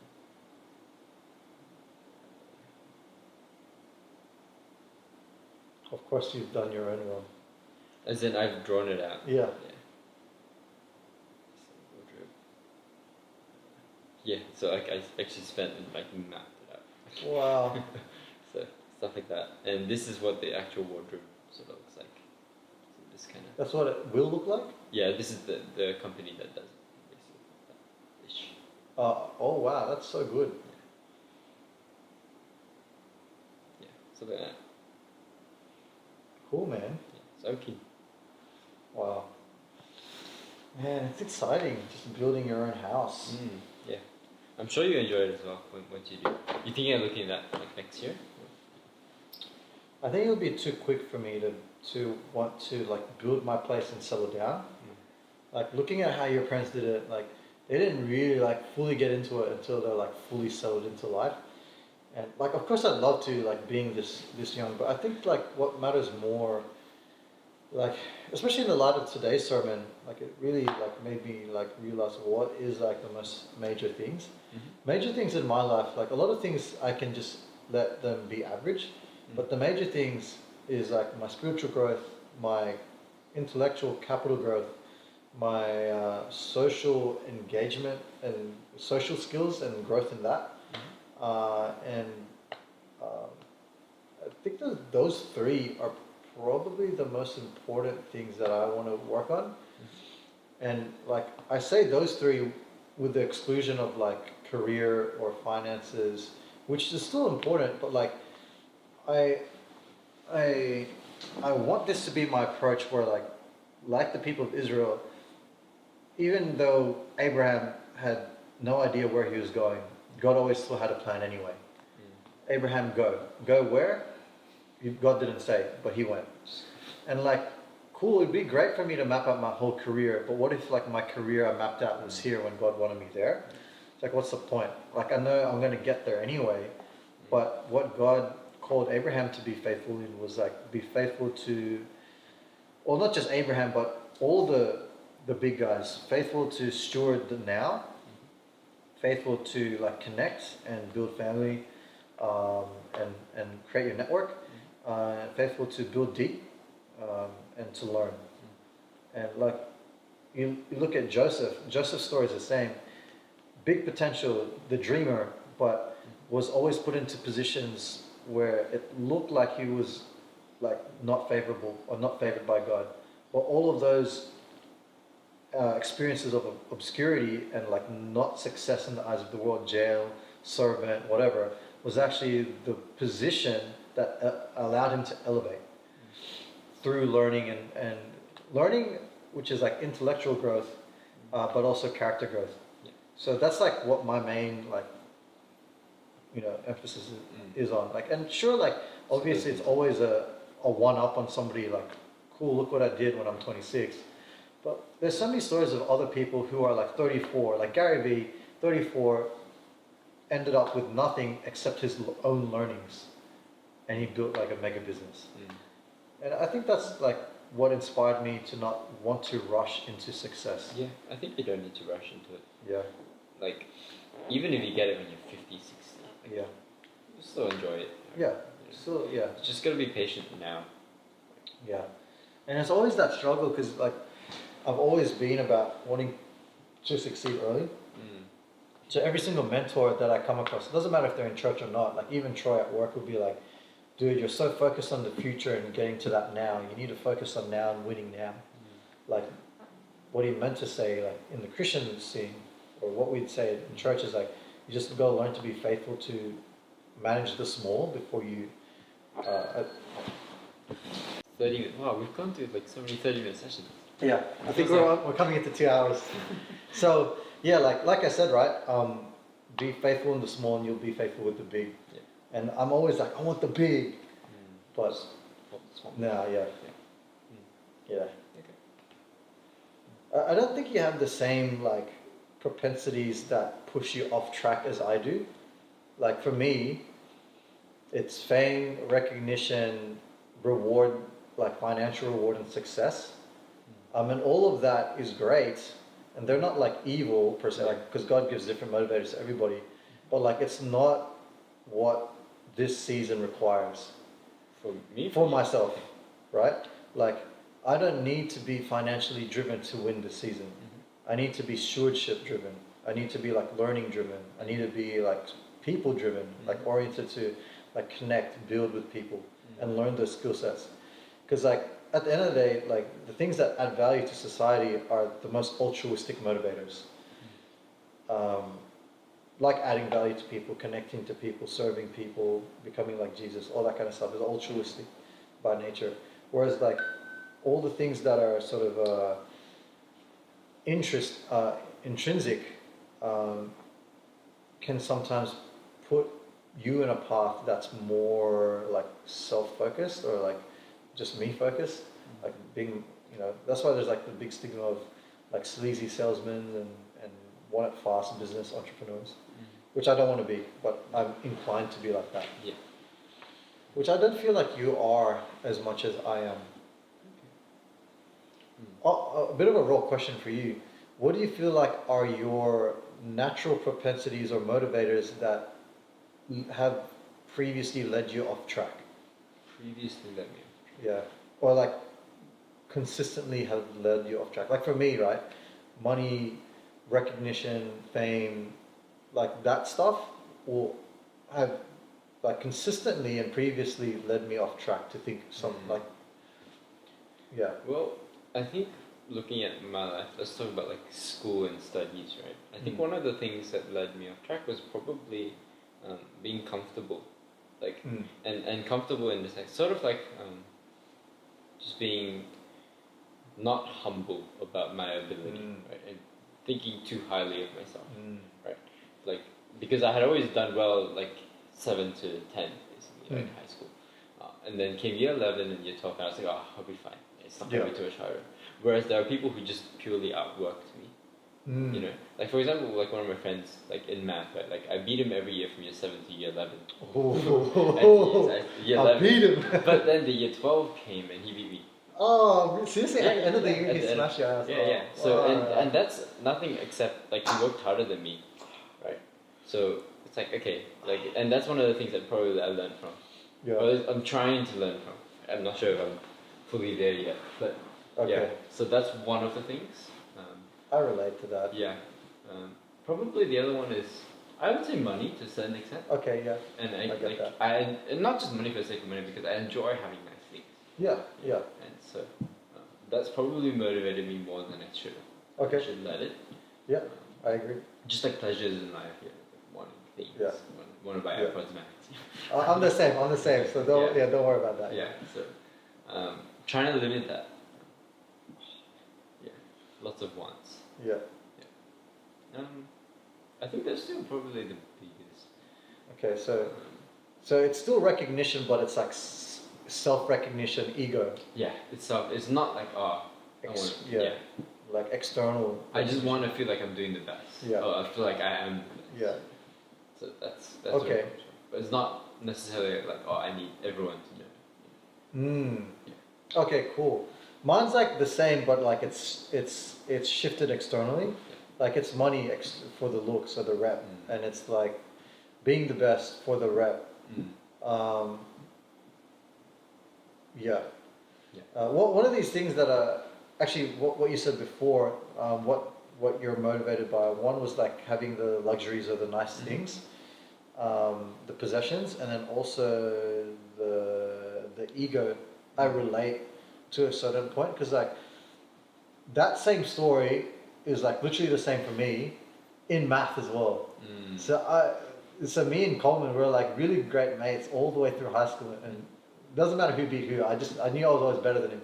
But there's always some things where like how the hell did he know that? Like he was like also really smart. I'd say we were like the same level of smartness, but I was like for some reason I always just scored better than him. So I was like, oh, I don't have to worry about this guy. I don't have to work too hard because he also doesn't work that hard. Like we're both just naturally smart.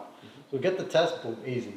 Plus he had like Hong Kong education, so he was doing year 12 math in year 7. So he's like, bro, I already did this like 7 years ago. Okay, bro, let me beat your ass anyway. So I wanted to beat him, not because I wanted to be the best, but I just wanted to beat him. Yeah. So but like it looks the same. Yeah. And then at the end of it, like I topped for you, which I was happy about. But he beat me in 3U, which felt more humiliating. It's opposite for you. I came first in 3U, but then I didn't do too well in 4U. I don't even remember my rank, but it's not even top 3. Wow. Yeah. See, I'd rather take top in 4U because like it's the harder one. Yeah. But man, I feel that pain. Yeah, but I came first in 3U. So that's I think, good. So with the whole syllabus, I attribute it partially. And maybe this is just a little bit of my like resentment. Yeah. But because so in year 11 we had a really good teacher who was like sort of under at Mr. Wu. Yeah. Right. So she was like the top head teacher. Yeah. So I had her, and then there was a second teacher, right, who led the second top class in year 11. Yeah. Right? And you could see even in the distribution of marks. Yeah. Okay, so imagine this is the lowest class, is the Yeah. top class. So you'd expect marks to go Yeah. like that, right? It went. Oh my god. So we're like, you know, and yeah. we had her in year 11 taking 4U, as in that class. That you had. So she was your teacher for your. Yeah, and I think out of everyone in the class, I was probably the most salty about it. Yeah. Because I really enjoyed the top. Yeah. Because the way that I learned was more like, I can do like the old like rote learning thing by myself. Yeah. I just want to actually, in class, I don't really care about that. I want to actually learn this thing conceptually first. Yeah. Right? And she didn't give us that. She would just be like, sit down and like work through like 5 problems. Oh. So I was the most salty about it, which is probably why I didn't do too well in 4U, because she took a 4U class. Yeah. So was she also your 12 teacher or? Yeah, she was the year 12 teacher for math. Oh. Which is why in year 12 I did worse, whereas everyone probably accepted it quicker than I did. No, but like, I mean, to an extent, like, you're both like right and like you're right for resenting, but also wrong for like, why didn't you pick up quicker? Yeah. Because like, I also realized like just naturally, if you like the teacher, you're gonna do better in their class, right? Like it's just a no-brainer. But if you hate the teacher, it's like I don't want to do anything because you make it so uninteresting. But also like I've also told people in high school when I was youth leading, like doesn't matter what your teacher is, you got to put the work in. But it's hard. Like I totally get that. And even and I think they both have equal balance. I wouldn't say like if you've got diligence but a crap crap teacher, it'll outweigh. Yeah, like of course. it always You makes need a both. difference. Yeah, you need both. But the problem with me is that I just was outworked. So I didn't do badly. Like I didn't like fail or anything. Yeah. I just didn't do as well as some other people. Yeah. So. And because that's happened to me before, and it still continues to happen for me. Because there's just different things in life that you get motivated by, whether intrinsically or externally. And I've realized, like, especially with like external factors, I realized you can't, to an extent, you can't really change your external like situation. Like to an extent you can, right? Like if you have bad friends and they're motivating you in the wrong way, cool, you can cut contact or minimize contact. Like if they're in your life and you can't change it, like they're your manager, they're your boss, then the only thing that you can change is like your like stewardship. Yeah, your stewardship and your like inward posture, and that probably counts for more anyway because it's like that's your actual choice. Yeah. So I probably didn't do that right in year 12. That's probably one of them. But I learned from it. Yeah. It's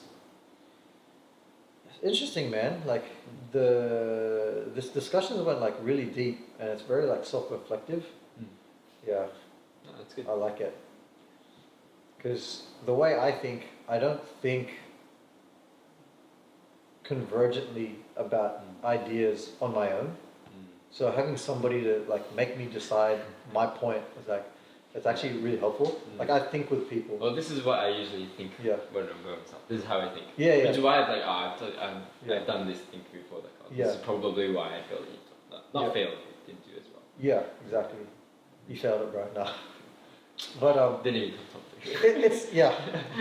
Didn't even come top 3. You heard it from the horse himself. No, but like.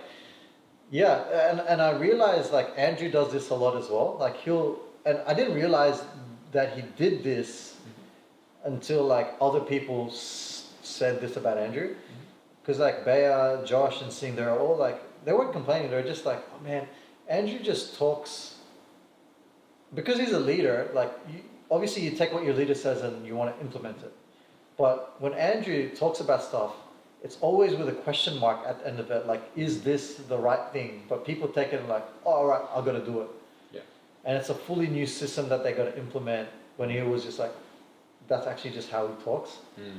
And I heard this about ENFPs, that ENFPs like always struggle to coherently speak one message, even in like one paragraph, because they're figuring out how to speak as they speak. Well, I'm figuring out how to speak as I speak.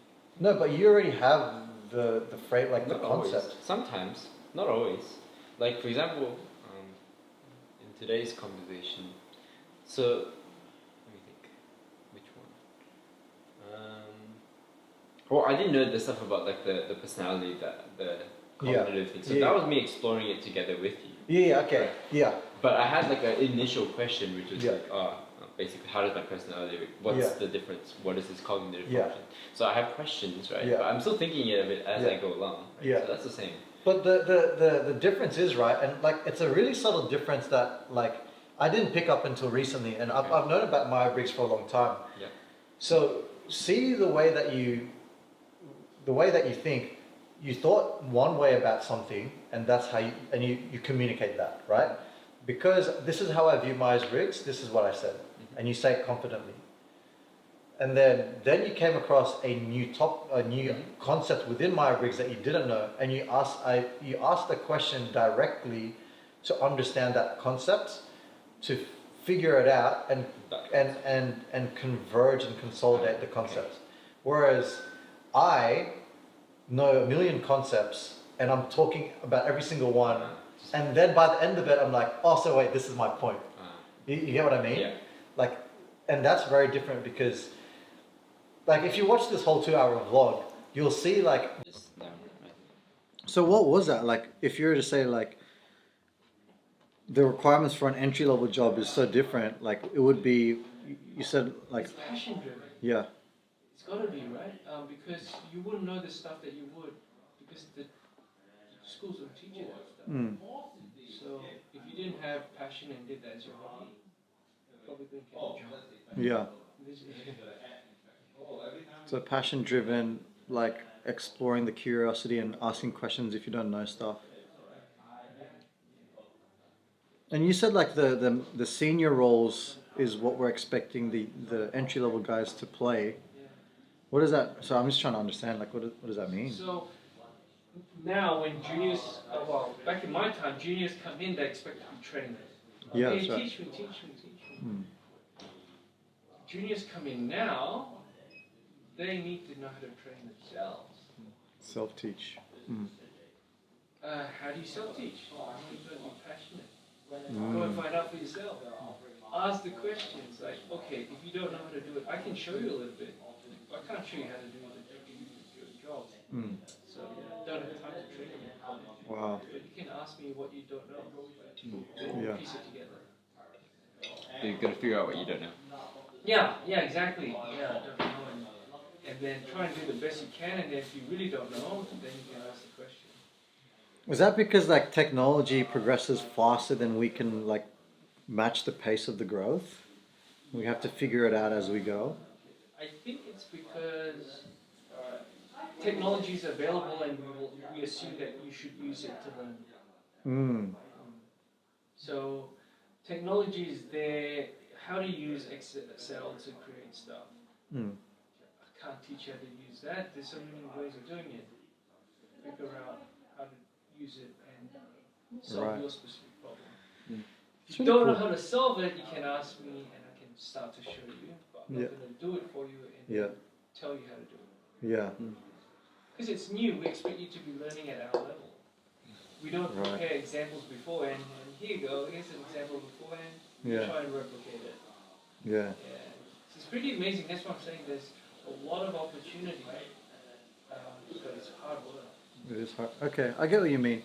I thought it was exclusive to like my work, because like I was telling you, you know, first time in a real like management position outside of the church ministry, and it's exactly how you described it. Like, it's learning on the job. It's trying to figure out everything that you don't know and learning it as fast as the business needs it, and executing what you don't know as if you do know it, and trying to make it work.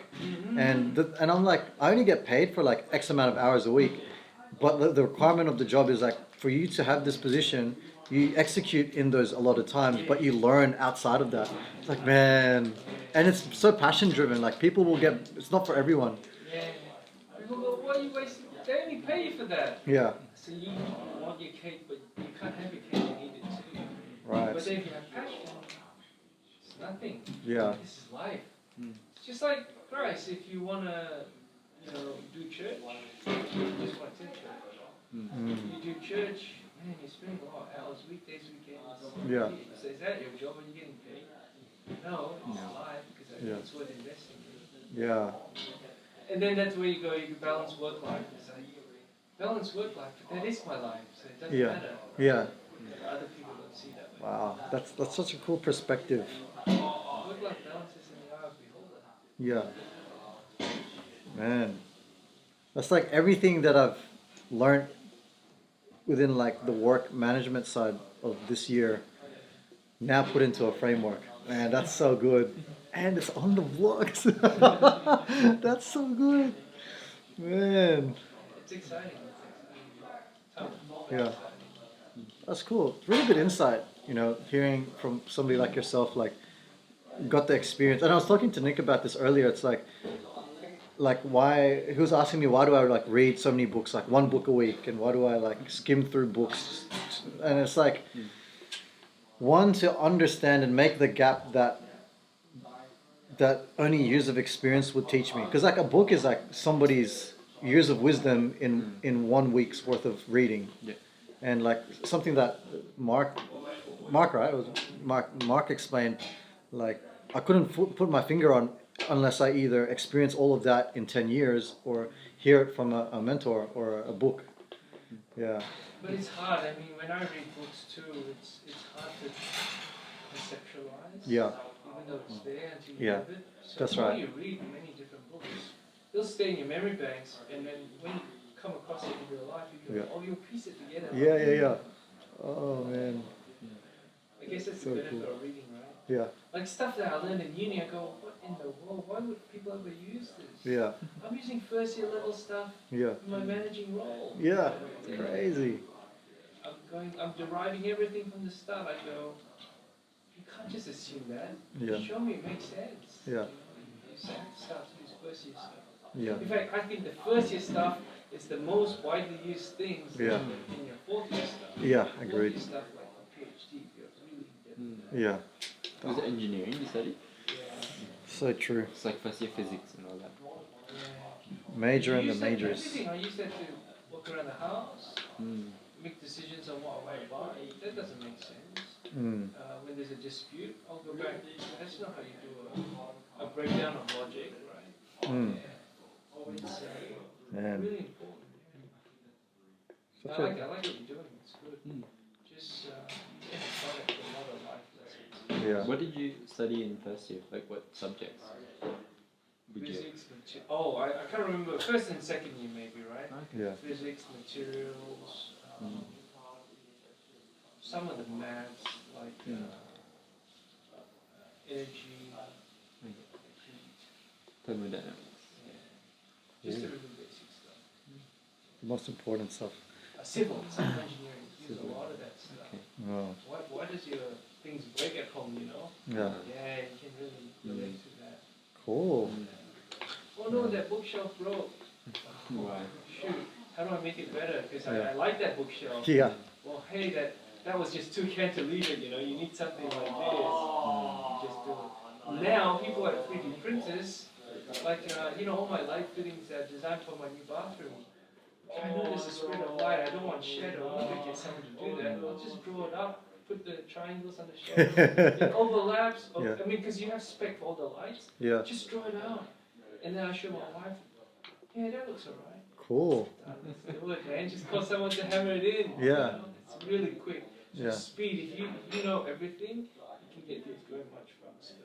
Mm. You know, you don't need to be the expert, you just need to make sense out of it, right? Oh, I don't need to hire a project manager to go design my house, to build me a house. Yeah. Just call the work this, and you do this, you do this. Wow. That's such a cool like perspective on life. That's crazy. I really like it. Like I respect it big time. Sort of, the can-do attitude, and if you don't know how to do it, like you're like passionate to figure it out, and then execute it and like make it happen. That's really inspiring, to be honest. Like, yeah, because that was like my struggle coming into like the end of this year. I was like, man, the burden of work is big, just like with ministry, but ministry I was a lot more passionate, so I was like, I don't mind if I put like my whole life into that basket, but like with work, it's like I'm sacrificing ministry time for work, but now like I sort of I see what you mean, like it's whether it's worth investing or not. It's like if it is, then be passionate about it and I do it. love your job because your job, I mean, if you're all out for Christ, then wherever you go with people, Yeah, you know, He's given you these tools for Yeah. something, right? He's Yeah. put you in a place to be the light. yeah, You don't go preach to them, but Yeah. hey, you're going to share with them your life. yeah, exactly. That's how you know that. Yeah, Because I can't preach to people, and I certainly hate doing that cold front type of Yeah. outreach. You know, I can't do that. yeah, So sharing life is Mm. the best. yeah. I agree. Which is not what Jesus did though. He could see things Mm. and admonish or whatever. Mm. I don't know if I could do that. Yeah. Yeah. You seem like quite the soft-spoken type. Hey. But no, Oh. I'm all messed up. No clue, man. It just depends how you feel on that day. Yeah. Cool.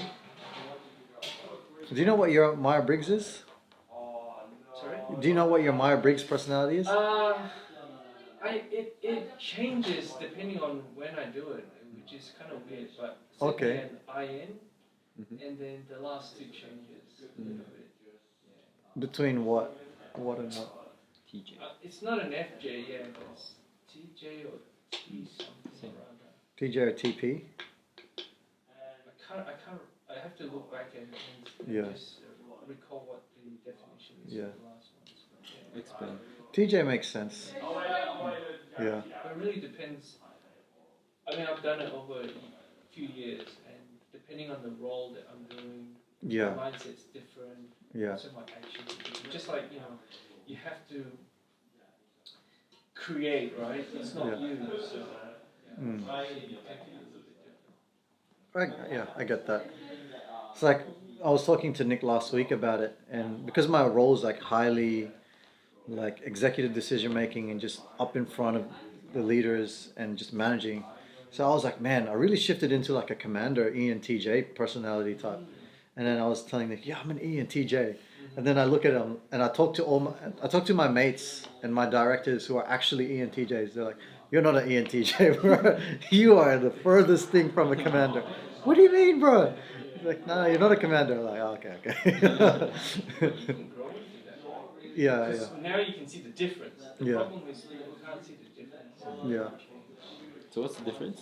So you're E and FP. FP. So I'm like the Moses to a Joshua. Like I'm a diplomatic, people-oriented, patient, whereas Joshua's like cutthroat. If you do one sin, you're stoned. Like you know, H in chapter 8. Yeah, and a very commanding leader, military, strategic. You know, and it's like learning the dynamics on which to apply it, which situations. Yeah. But cool. Yeah, it was just interesting because like I was telling Nick. Because like we talk about this a lot, we should be able to figure out what people are. So through the conversation, I was like, oh, I wonder if Mark's a INTJ. Yeah. Oh, so Depends on the day. yeah, yeah. Oh, that's cool. Yeah. What's your dad? Is your dad INTJ as well? I don't think so. No. Is he, I'm not sure. he's an I for sure. He's a T for sure. Yeah. INTP. That was my guess. INTP. Could be an E actually. Huh? Could be an E. E. Your dad's E. Could be. Could be. Somewhere in between. Oh, okay. I think it's, yeah, I mean, for his role, he needs to be a little bit more E about maybe he's not an E, but he's an Maybe, almost, yeah. you know, lean towards that because so his environment made him into an E, but he himself might not be. Yeah, maybe. Oh, is your dad in like a management role as well? Or? Not really. He No. needs to relate to people. Yeah. Right. You don't need to be manager to be E, right? No, but like As in- like usually to mold the role. He usually gets energy from a group of people, Yeah. whereas you get a lot more energy when you're just by yourself. Yeah. I mean, different ways of expressing it. That's the biggest difference I see. not managing people. It's all about yourself. Yeah. Where you draw your energies from. Yeah. Yeah, because it's funny when I was with a new cell group, you're Ian. I said, no, it's, I get energy from people that I know, not from Yeah. people that I don't know. Yeah. Cool. Cool. Hey, cool, good to meet you. Likewise. Yeah. Get moving. So, Yeah. All good.